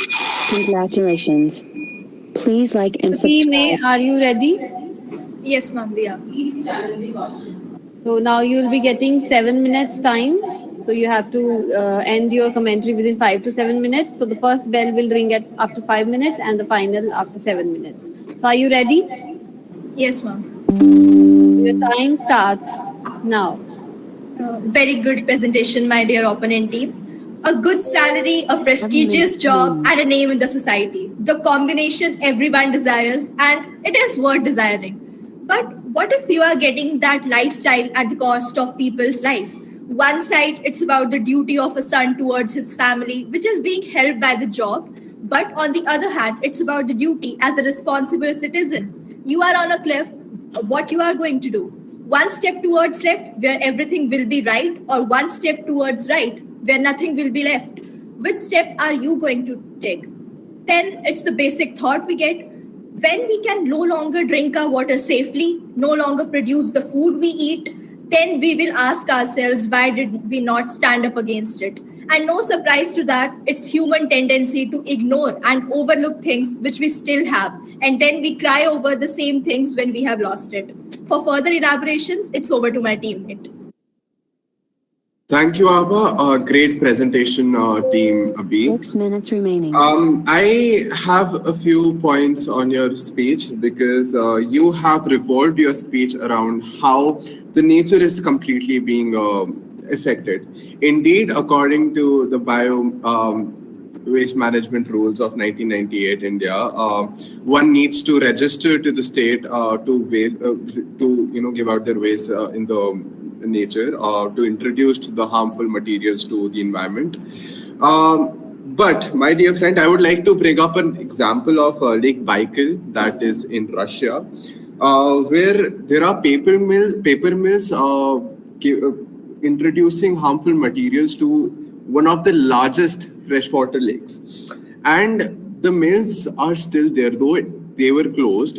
They were later on reopened by the Prime Minister Vladimir Putin because he felt that unemployment is a bigger issue. 5 minutes remaining. To save 1,500 jobs, he reopened the mills, right? So we need to consider the situation of the man here. Indeed, he is a freshly new graduate, but we need to understand the fact that he has no experience. It is hard to get a job when you're newly out of college. And you can clearly make the fact that this person, he comes from a very low class background, right? Because he is the source of his family. He needs to provide to his family. You have given comments such as destroy the future just for the money. My dear friend, you're not understanding the fact that they are trying to sustain their present. They are being short-sighted because they have to. They are presented with the ultimatum where they have to choose between their loved ones and their ethics. And it is one's ethical duty to look after their family. For further questioning, I'd request Shivansh to take up. Oh, thanks, Ishan. First of all, great presentation, Team B. But again, there are a few things I want to talk about. I'll skip to the part. I'll go back to the part where Aditi ma'am talked about the black and the white and how there's always a gray. You've discussed in detail one side of the equation, but you've not acknowledged the complexity of the situation, I'd say. I understand and I appreciate the utopian vision you've assumed of the society, that everybody will just do what's right. But when you put yourself in that situation where you have pressure from your family, you're the sole bread earner, honestly, you don't know what you do. You said that you're going to quit your job immediately. I think somebody used the word immediately, and then later said that he'll file a case. Technically, there are about 21,000 pending industrial and environmental cases in this country, according to a census of 2016. You mentioned that you're an engineering graduate, so you'll get another job. It's not a problem. That is so ironic because about 80% engineers in this country are unemployed. So if I'm a part of the 20% who got a job in the first place, I don't think I would personally risk my position again to go look for another job. That being said, I would like to go to the questions now. My first question to you is about the role of social media. Social media has been our go-to of sorts for every problem recently. Like I have explained previously, that our legal system is currently in a turmoil in cases of environmental issues and industrial issues. So, what ways would you propose, in terms of social media, of course, to tackle the problem? My second question to you is about filing a public interest litigation. क्या It is क्या हो offline हो a public interest litigation. आपका net What भी I'm नहीं है कुछ talking about. So, क्या करेगा Just a minute. I request Principal APS Dharo to mute herself. I request Principal APS Dharo to kindly mute herself. okay, I'll continue. So, we'll stop Shivansh, you may continue. right now. I'll continue. I was posing my second question to you. It was in regard to filing a PIL. Do you think it will be viable?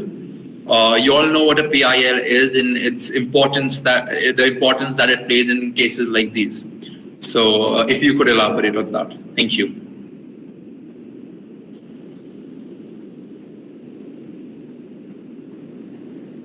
So Team B, were the questions clear to you? Or shall Team A should repeat the questions?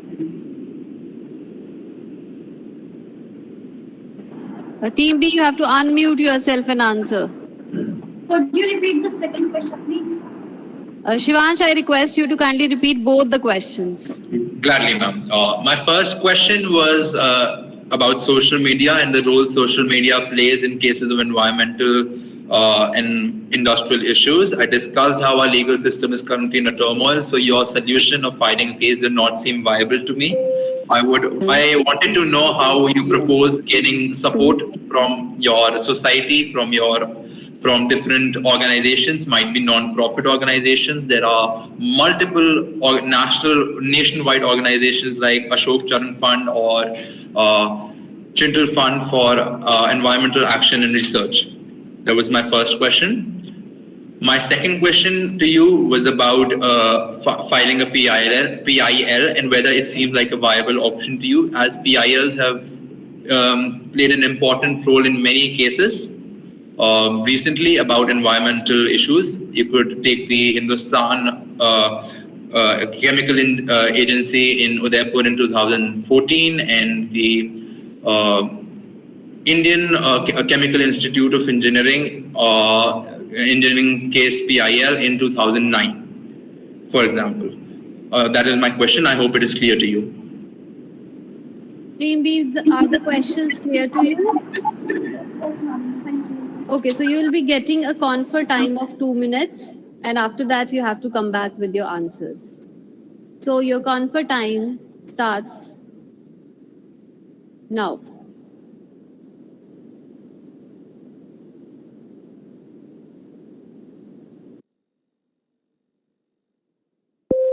Two minutes remaining.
3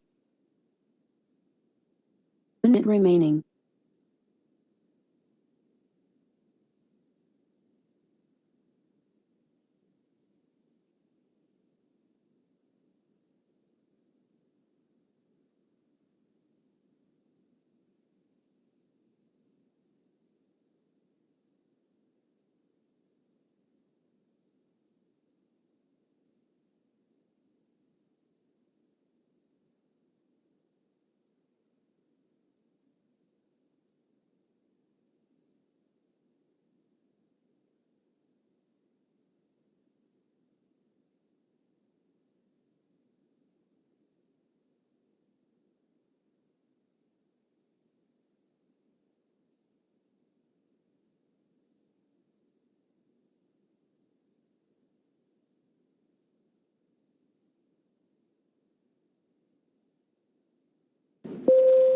Time's up. Team B, are you ready with your answers?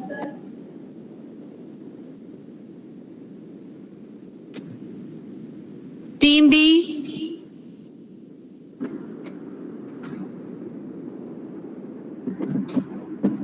Are you ready with your answers?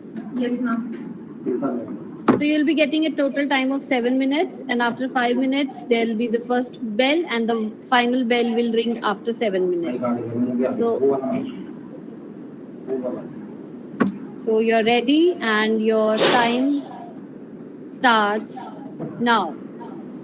First of all, I would like to thank everybody for giving their reviews. I would like to add a comment that there's someone who said that 3 there's someone who said about employment that there is a lot of unemployment in the nation. So if the water treatment plants or the waste treatment plants they would be getting set up, then over there also employment will also be getting generated. So it can also be a solution for major problems. Then also talking about the role of social media, so we all know that the soap operas and the web series, movies, the online platforms like Instagram, WhatsApp, they have a huge role in the changing the mindsets of the people. People get inspired by all of this at a high rate. So the modern directors or the producers, they can create a lot of documentaries so that awareness can be created against this thing, and also through this platform also we can get the government or the higher authorities to get their attention towards this. 6 minutes remaining. So that so that we can give a proper solution to that. And then talking about PIL, so we all know that how our judiciary works. There are a lot of pending cases in the judiciary, and the cases that filed directly, we know that they are also pending. So who would give PIL? But also talking about the other situations, we can try to file a PIL so that we can try to give our contribution to the industries. Now I would like to hand over the mic to my fellow Sean. So, as recommended by you, that PIL is not a viable solution. So, basically, PIL is not the only solution. There are tons of non-profit organizations where you can just ask for help. They are readily and eagerly there to help you. They will help you at any cost, and their entire sole 5 minutes remaining. their entire and sole purpose is to protect our nature. And as addressed by my fellow opponent, he said a statement that unemployment is a much larger issue than some ethical and morals. So, at first, I'd like to say that India is a diverse country, and with different people comes different goals and different viewpoint. And as addressed in a meeting, National Earth Summit meeting, an agenda was addressed, which was called Agenda 21, which states that we must not just abuse and overuse our resources at the moment. We must conserve and preserve for the future needs. Because if there's not a life to live, what's the point of living? If we must maintain a social standard life system, and we must conserve our resources and preserve and manage it, because water is the main necessity for anything in life, be it drinking, be it surviving, be it washing, be it clothing, be it industrial work. Water is basically the necessity of life, and we must not sacrifice our morals just for some money.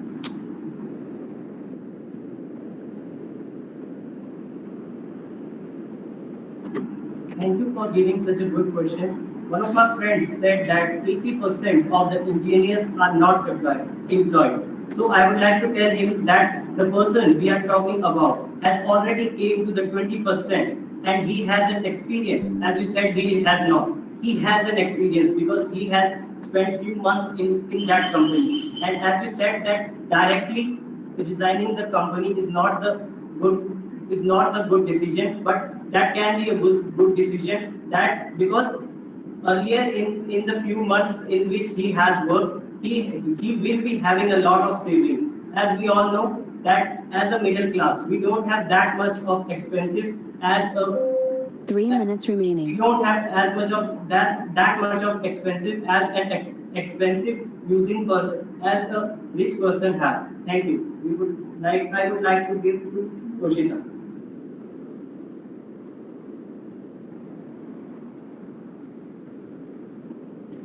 Thank you for the good question. I'd like to say that it is a very common saying that a coin has two faces.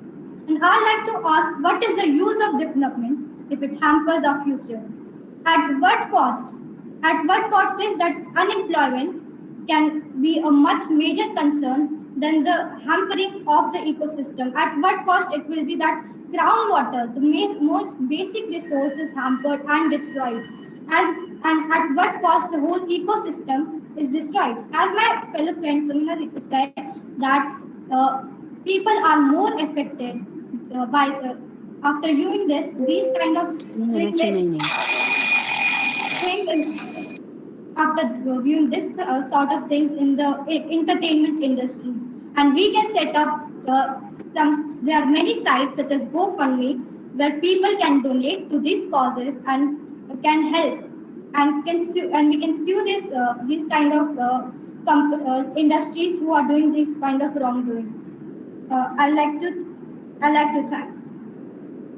thank you, and I hope these answers suffice your question. I would like to further add a point that it is a responsibility as a noble citizen that we must not the companies jeopardize our future.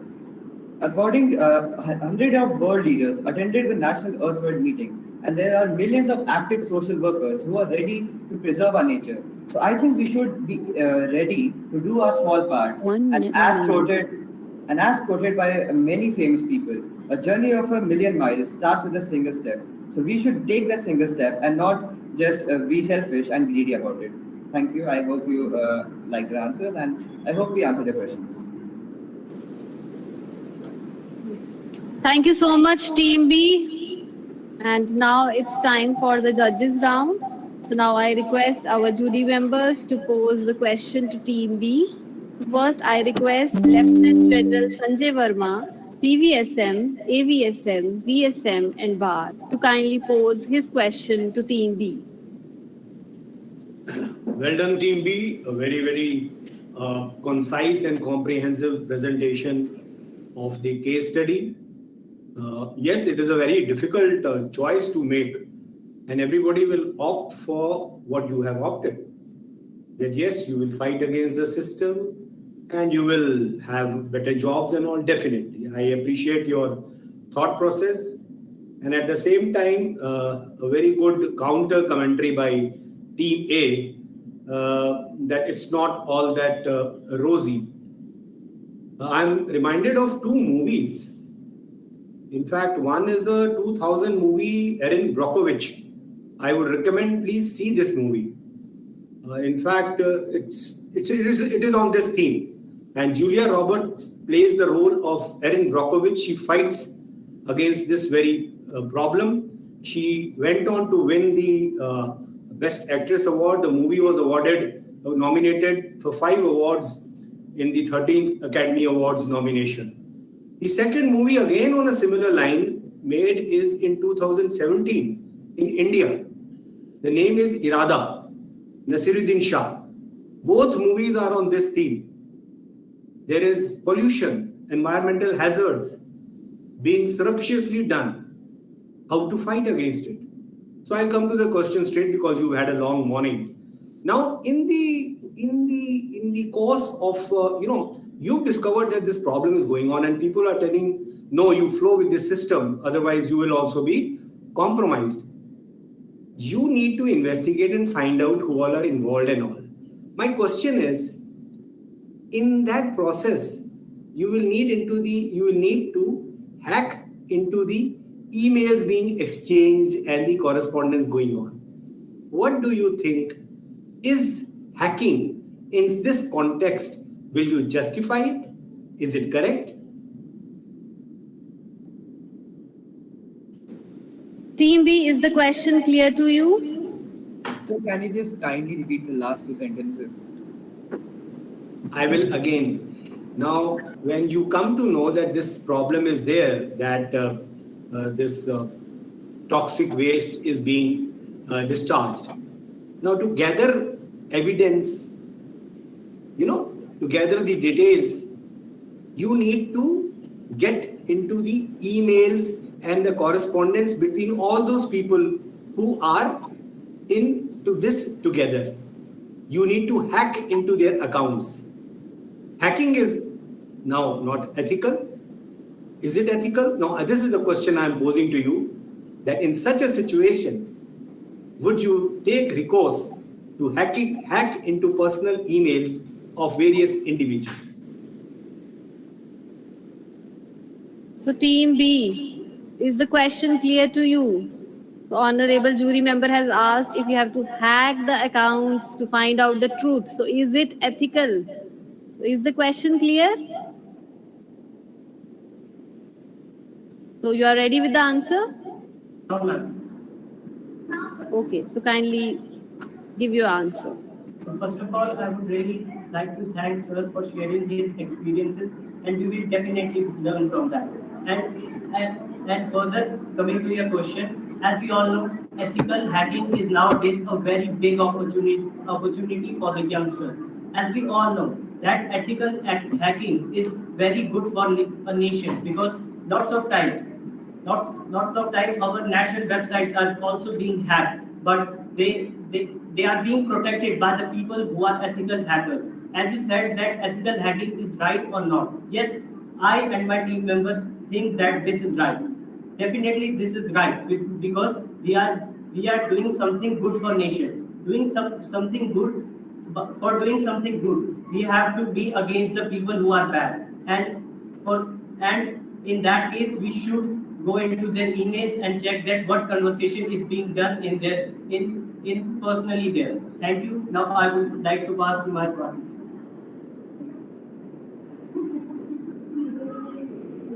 I would like to first point out that if you want to demolish and defeat an enemy, you need to enter their ground.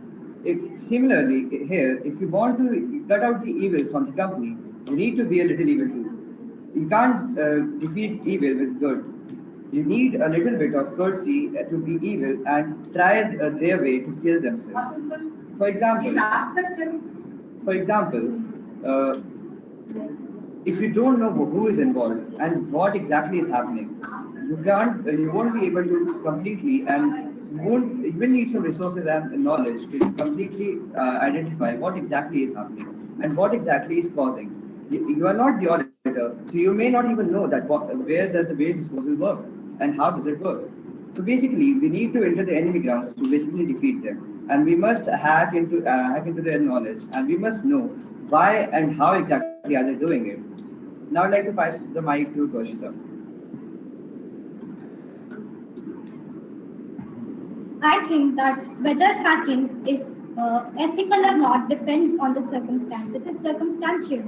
For example, we all know that WhatsApp, which is an app that all of us use, is encrypted. End-to-end encryption is there, meaning a person that is sending a message will not get, the third party cannot get the messages as well. But we know that the Indian government has made some contact with the with the face Meta company to make sure these messages reach them as well, as seen in some of the drug mafia that has been covered in the media as well. All of then I think that hacking, whether it's ethical or not, depends on a circumstance. Right. And I would like to pass the mic over to Tamana. First of all, I would like to thank the judge for his good question. So there is a very famous saying that states that if we do something wrong for a good cause, then even the God will forgive us. And even we all know that the government also it hires the hackers so that they can secure themselves and get to know what is happening in the area that is against them. So according to me, in this situation, hacking will not be wrong and it will be ethical because what we are doing it is for a good cause.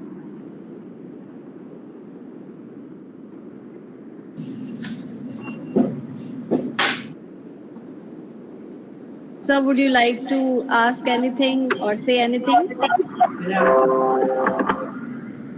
Thank you very much, children. Thank you. You answered it very well. Sorry, sir. Excuse me. Can I add something? Please do so. Yes, sir. As my friend said, that ethical hacking can be bad or it can be good. It depends on the circumstances. I know it will look dramatic, but if we go into the Hindu mythology, in the Mahabharata also, Krishna was supporting Arjun and his brothers, and that was a right thing that he was doing. But the way he was doing it was, I think somewhere he was cheating, but still at the end we were getting a good result. For one more example, as we all know that when a person is searching something bad on the Google, like we all know that if someone searches that how to join ISIS, especially in India, the government directly gets to know about this and the police directly comes to that person immediately. Thank you. Thank you very much. You have comprehensively answered. And it is actually a difficult choice. And, you all are from army schools. What bigger challenge is it for the soldier? Because number of times in our service, when we serve the nation, these challenges come up in adversity in the face of enemy. What is ethical, what is not ethical. So thank you. God bless. Thank you, sir. Thank you, Team B. And now we request our next jury member, Mr. KB Jar, to kindly pose his question to Team B.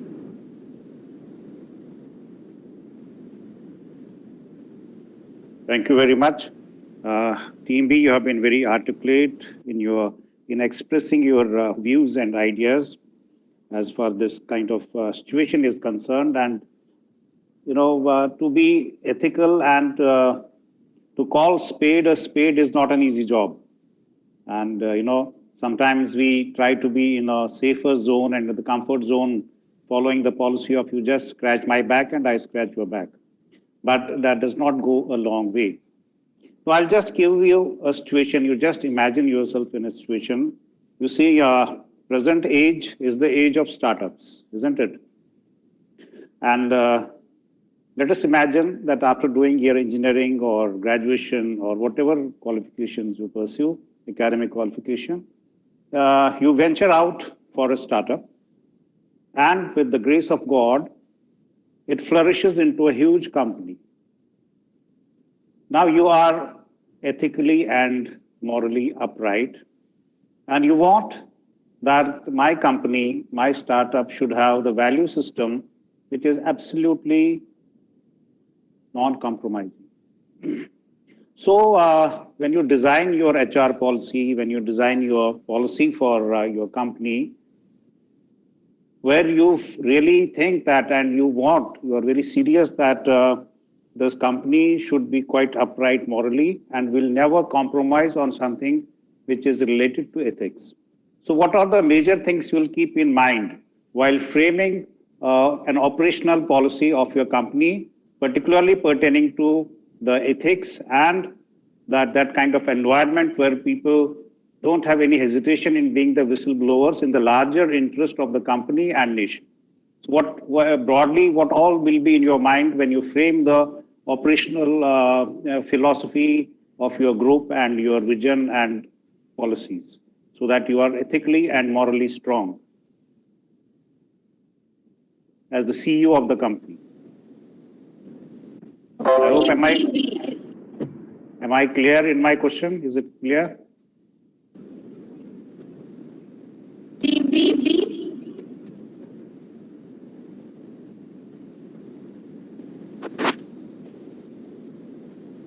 I think we has got disconnected at the moment.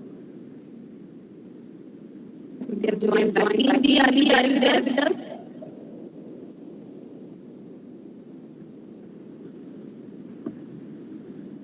We are audible. Hello. Is my question clear to you, Team B? Definitely, sir. Please go ahead. Yes, sir. First of all, thank you for giving such a good question. And I think you have given a situation in which I can definitely keep myself, because it's also my dream to be a software engineer and start my own company.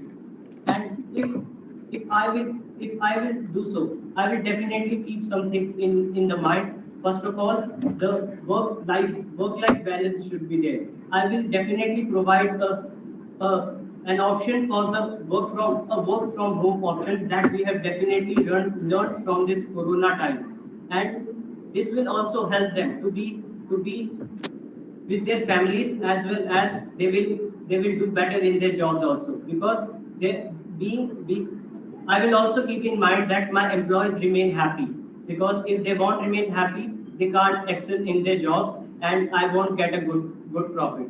Now I would like to pass. Thank you.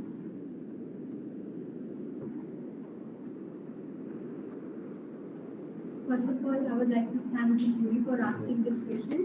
So, what I would like to comment on this is that the that my priority will be giving the workers' right to my employees. Like there are a lot of platforms where we can see that the workers' rights, they are getting exploited. They are made to do overtime for unnecessary reasons and are not paid accordingly. So I will make sure that my workers, they will have a nice workplace, a nice condition in which they will get their opportunity to excel, and so that both them and my company, they will excel.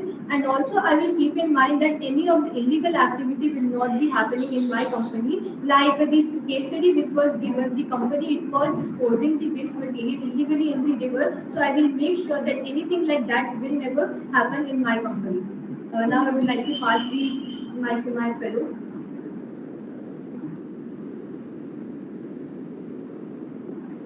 I will make sure to only hire the loyal employees and the employees who are passionate about the job which I am offering to them. So and I would do that, and I would also keep equality within the workplace and keep it healthy. I would make sure that there's no gender discrimination or harassment in the workplace as well, which is seen in the news a lot these days. And I will make sure that there's no corruption inside of the company by making sure that the employees are passionate and interested in the work that they're doing. And I would tell them to not only focus on the capital which is coming into the country, and I would also make sure to give back to the society. And I will from this I will pass the mic to my friend. So, to the root of every good company, there is a good administrative section. We definitely need a good administrative section for a good working and healthy company. So, what exactly keeps us from doing bad stuff? At our homes, it's our parents. At school, it's our teachers. And in our country, it's the government. So, basically, our government is a democracy. So, I would try and keep a 2 year to 3 year tenure, because everything doesn't happen with a single person. There's a whole group of people. As seen in the case, there must be at least a group of people involved in the illegal discharging of waste. So I will try to keep a healthy and strong administrative section, and I will try to and I try to feed good and healthy moral values, and try not to be greedy. And I also try to maintain the working status, and also keep doing regular checks, because because investigation is the best purpose to stop people from doing wrong things, as the police stops us from doing crimes. And I also like to keep a democracy in our factory as well and a company as well, because why keep the same people when you can change the heads, which make sure that the company is not doing anything bad. It will also increase the loyalty between the company members, and it also give newer opportunities to newer people with newer ideas. Thank you. Okay, thank you very much. Well said. Thank you, sir, and thank you, Team B. Now I request our next jury member, Mrs. Aditi Mathur Kumar, to kindly put forward her question to Team B. Yeah, hiya. Great points made by all of y'all, Team B. Very impressive and very hopeful to hear your take on this situation. This is a sad reality that we're facing right now. But I loved one sentence that you started your entire when you started keeping your points on the topic is one of you said that keeping quiet is not morally right. So I would want to bring all of this together, keeping in mind that this is about ethics, and bring it to this one point where you said that it is not ethical for us to keep quiet when something is not right is happening in front of our eyes. Now, I want to ask you that keeping quiet versus speaking up, it is a conundrum. You can, it might be for a community, standing up for yourself or for your friends is easy. For a cause that you strongly believe in is obviously comes very easy to, hopefully to most of us. But standing up versus, speaking up versus keeping quiet for something like environmental issue, like, something which doesn't have a voice of its own in a way. My question is, how would you make the ethically right choice, keeping in mind that a lot of other things are also there might be a lot of other repercussions also. You have discussed, Team A, Shivansh, I think, pointed out that the job situation, right? Also, you're a breadwinner in this particular situation. But my point to you is, when you think about environmental issues, because the world needs it right now and needs advocates, how do you decide that is this the hill I want to put my flag on, or is this something I should let go because I have bigger battles to fight on? Where does your moral compass or ethical needle point you to in that direction? How do you decide whether to speak up or keep quiet? So Team B, is the question clear to you? Okay, so kindly go ahead with your answer.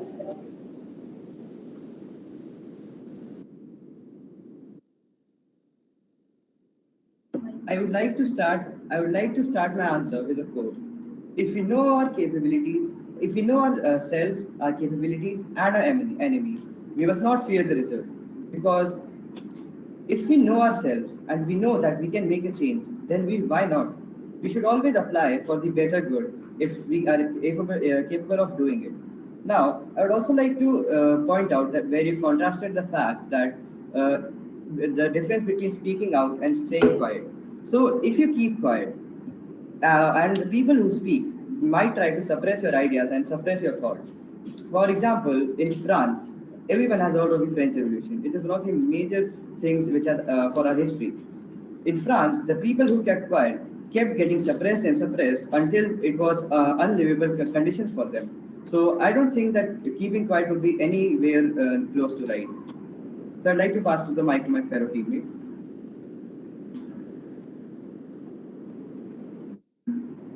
Thank you, ma'am, for such a question. Now, answering to your question, you said that you said to contrast between speaking up and remaining quiet. Yes, I think that speaking up is definitely a better point, and especially in the environmental issue.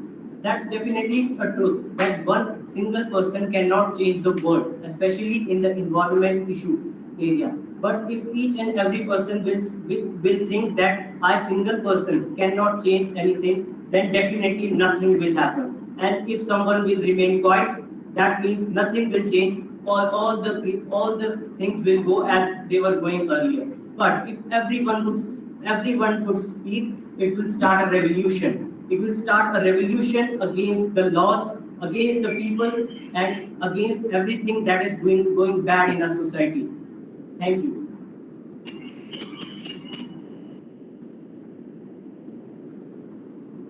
First of all, thank you so much, ma'am, for your question.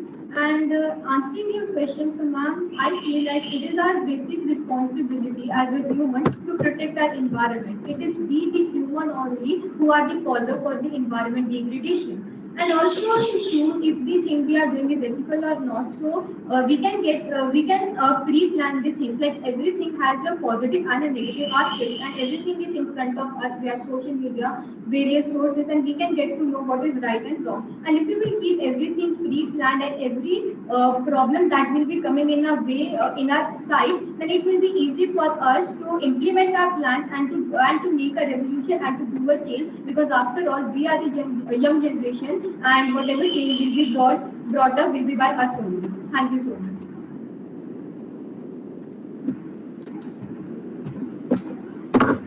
It is very true that we may have a lot of peer pressure and societal pressure going against us if we decide to speak out.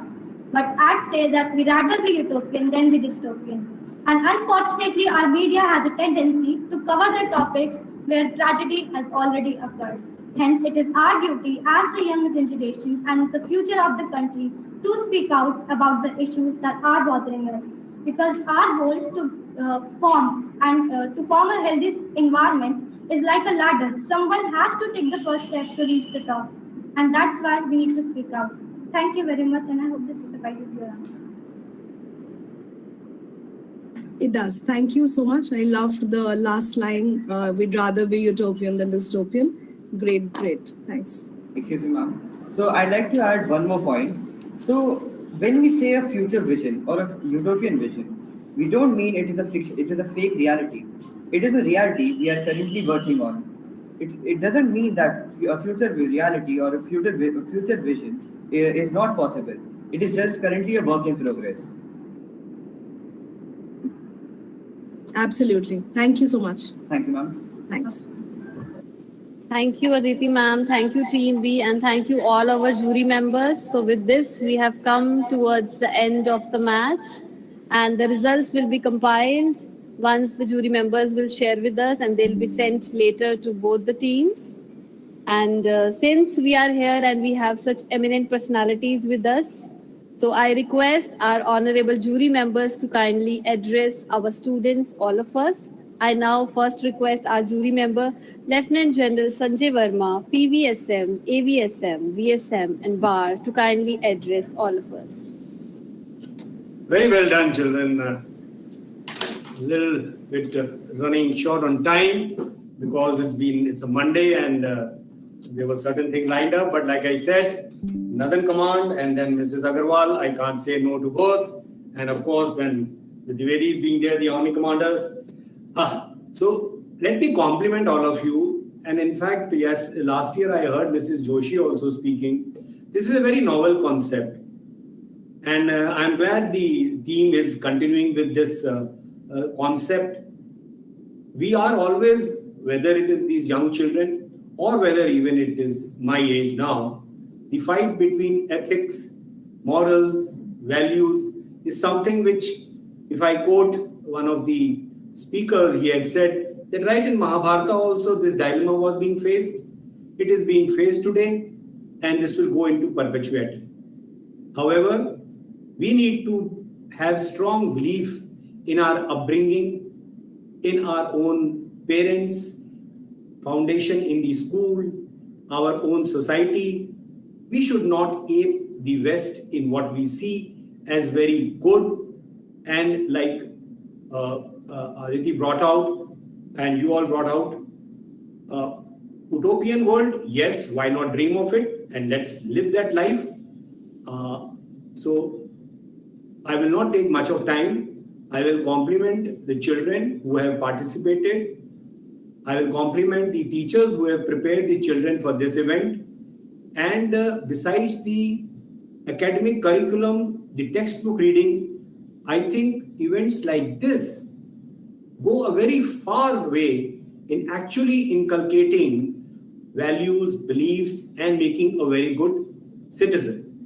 So, my heartiest compliments to all of you, the entire team. May the best team win. All of you are winners from my side. But then let the jury take the stock. Wish you all the best and thank you for getting me over. Jai Hind. Thank you so much, sir, for your kind words of appreciation and sharing your wonderful thoughts with us. I now request our next jury member, Mrs. Aditi Mathur Kumar, an eminent author, to share her opinions with all of us. Thank you, ma'am. I would just keep it very brief. It's been a long yet very fruitful morning. It has been amazing to listen to all of your, your really cool mindset, and it's really reassuring to see how clear all of you think, students. So a big thumbs up to all of you for that. Keep that going. The enthusiasm is contagious. I'm feeling so much renewed today after listening to all of you. There are a few takeaways. Like I said in the beginning, I'm looking forward as much to listen, also as much equally to learn. It's been a great learning journey for me as well. A couple of sentences you guys said in your debates will always stay with me. So all the best, and I would like to congratulate all the teachers and Mrs. Jaya Agarwal for this. It has been a revelation for me how mature and how level this student body is in their thoughts and all. It's really great. And Ms. Agarwal, thanks for making me a part of it. We've spent a couple of good years in Udhampur. My husband was posted there, and it's always good associating with everything from there. So yeah, thank you everyone. I will may the best team win, like Jal said right now, Jal Verma said. Thank you for having me. Thanks. Thank you, Mrs. Aditi, for sharing your wonderful thoughts and insights with us.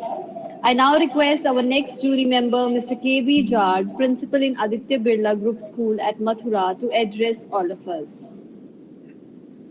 Thank you very much.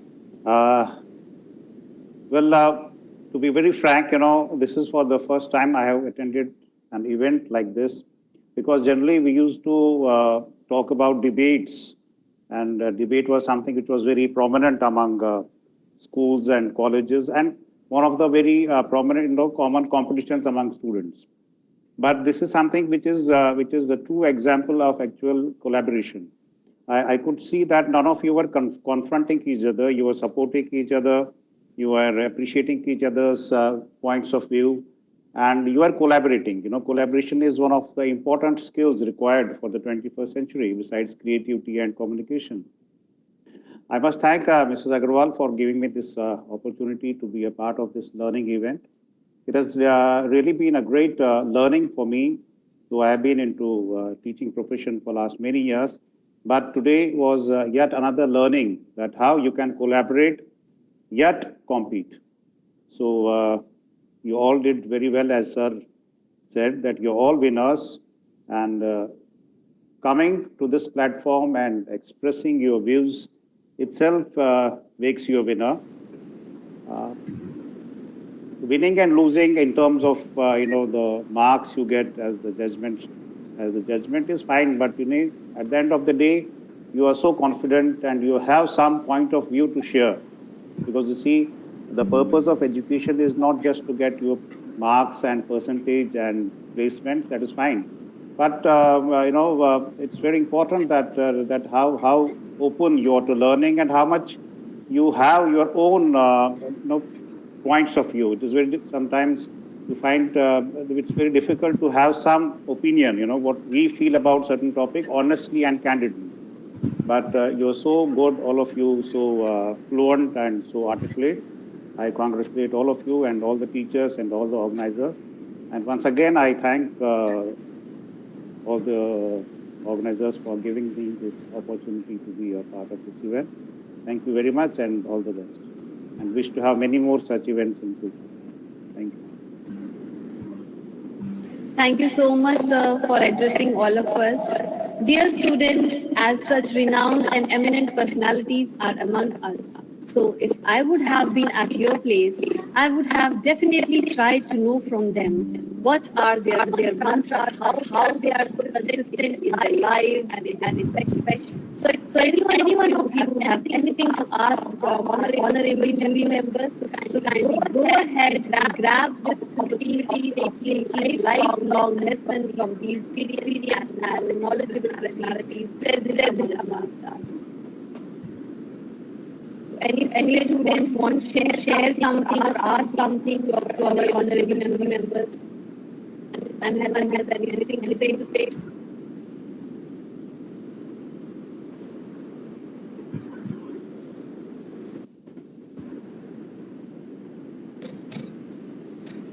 So thank you all of our members. Thank you so much for sparing your valuable time. And now I request Mrs. Vijaya Agarwal, Chairperson, Education Committee, Madan Kumar, to deliver a vote of thanks. Thank you, Tarun Preet.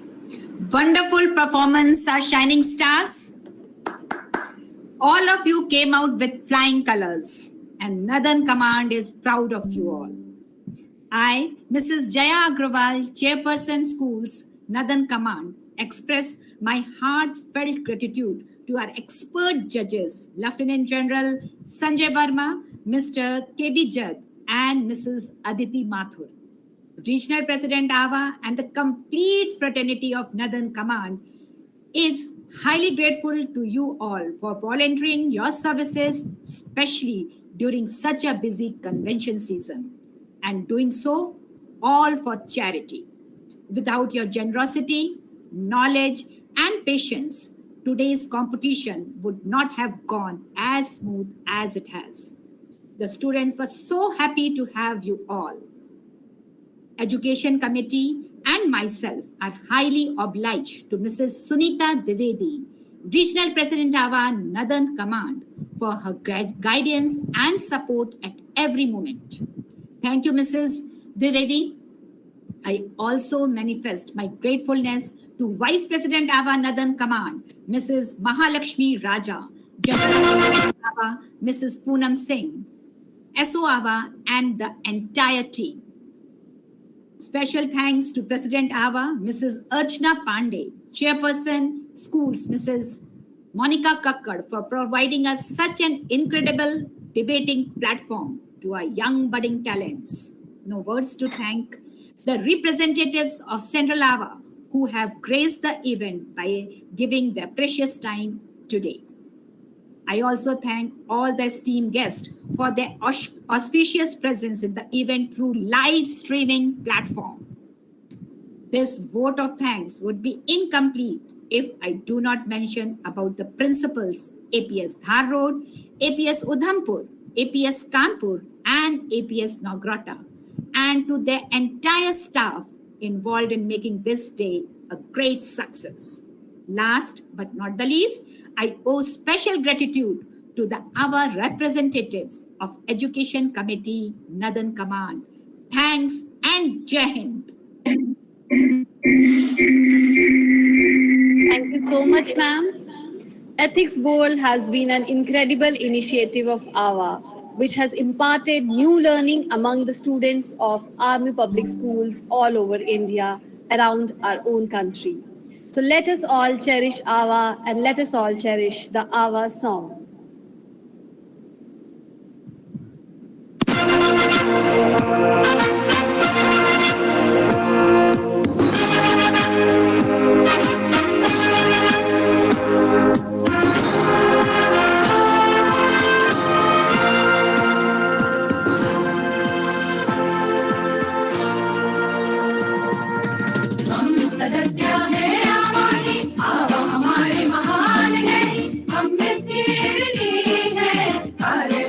महान है, कार्य इसका महान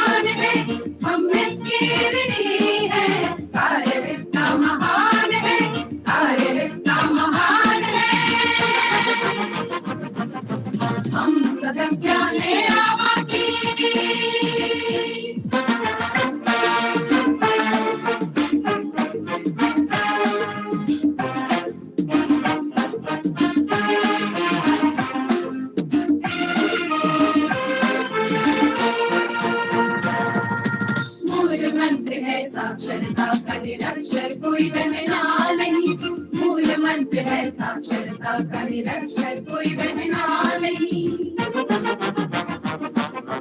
लघु उद्योग और हस्तकला की बेहतर कोई मिसाल नहीं।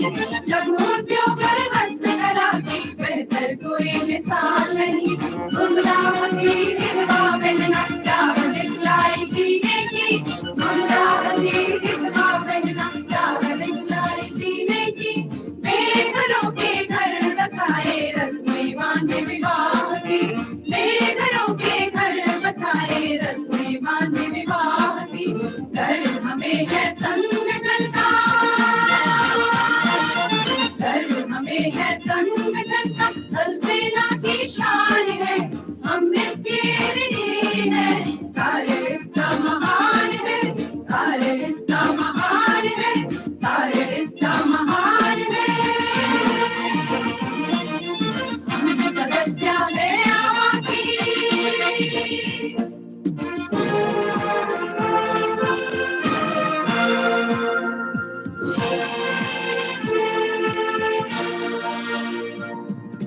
सब बच्चे हैं नागरिक कल के। दिया है उज्जवल भविष्य उनका। सब बच्चे हैं नागरिक कल के। दिया है उज्जवल भविष्य उनका। ममता के आंचल से ढककर किया है रोशन जीवन उनका। ममता के आंचल से ढककर किया है रोशन जीवन उनका। हर पल हर दम हमारी आवा हर मुश्किल आसान करे। हर पल हर दम हमारी आवा हर मुश्किल आसान करे। देकर सुख शांति और आशा दामन खुशियों से भरे। देकर सुख शांति और आशा दामन खुशियों से भरे। दामन खुशियों से भरे। हम सदस्य हैं आवा की। हम सदस्य हैं आवा की। आवा हमारी महान है हम इसके ऋणी है। कार्य इसका महान है। कार्य इसका महान है। कार्य इसका महान है।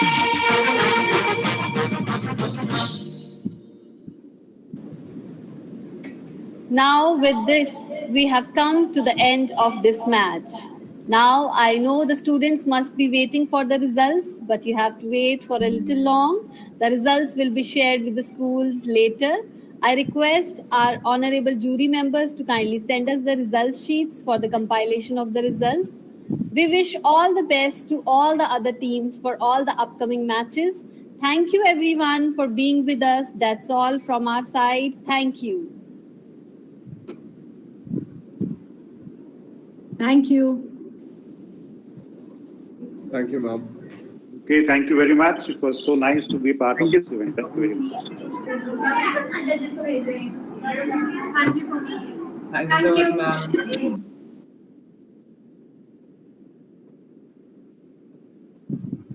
Yes, sir. Thank you, ma'am.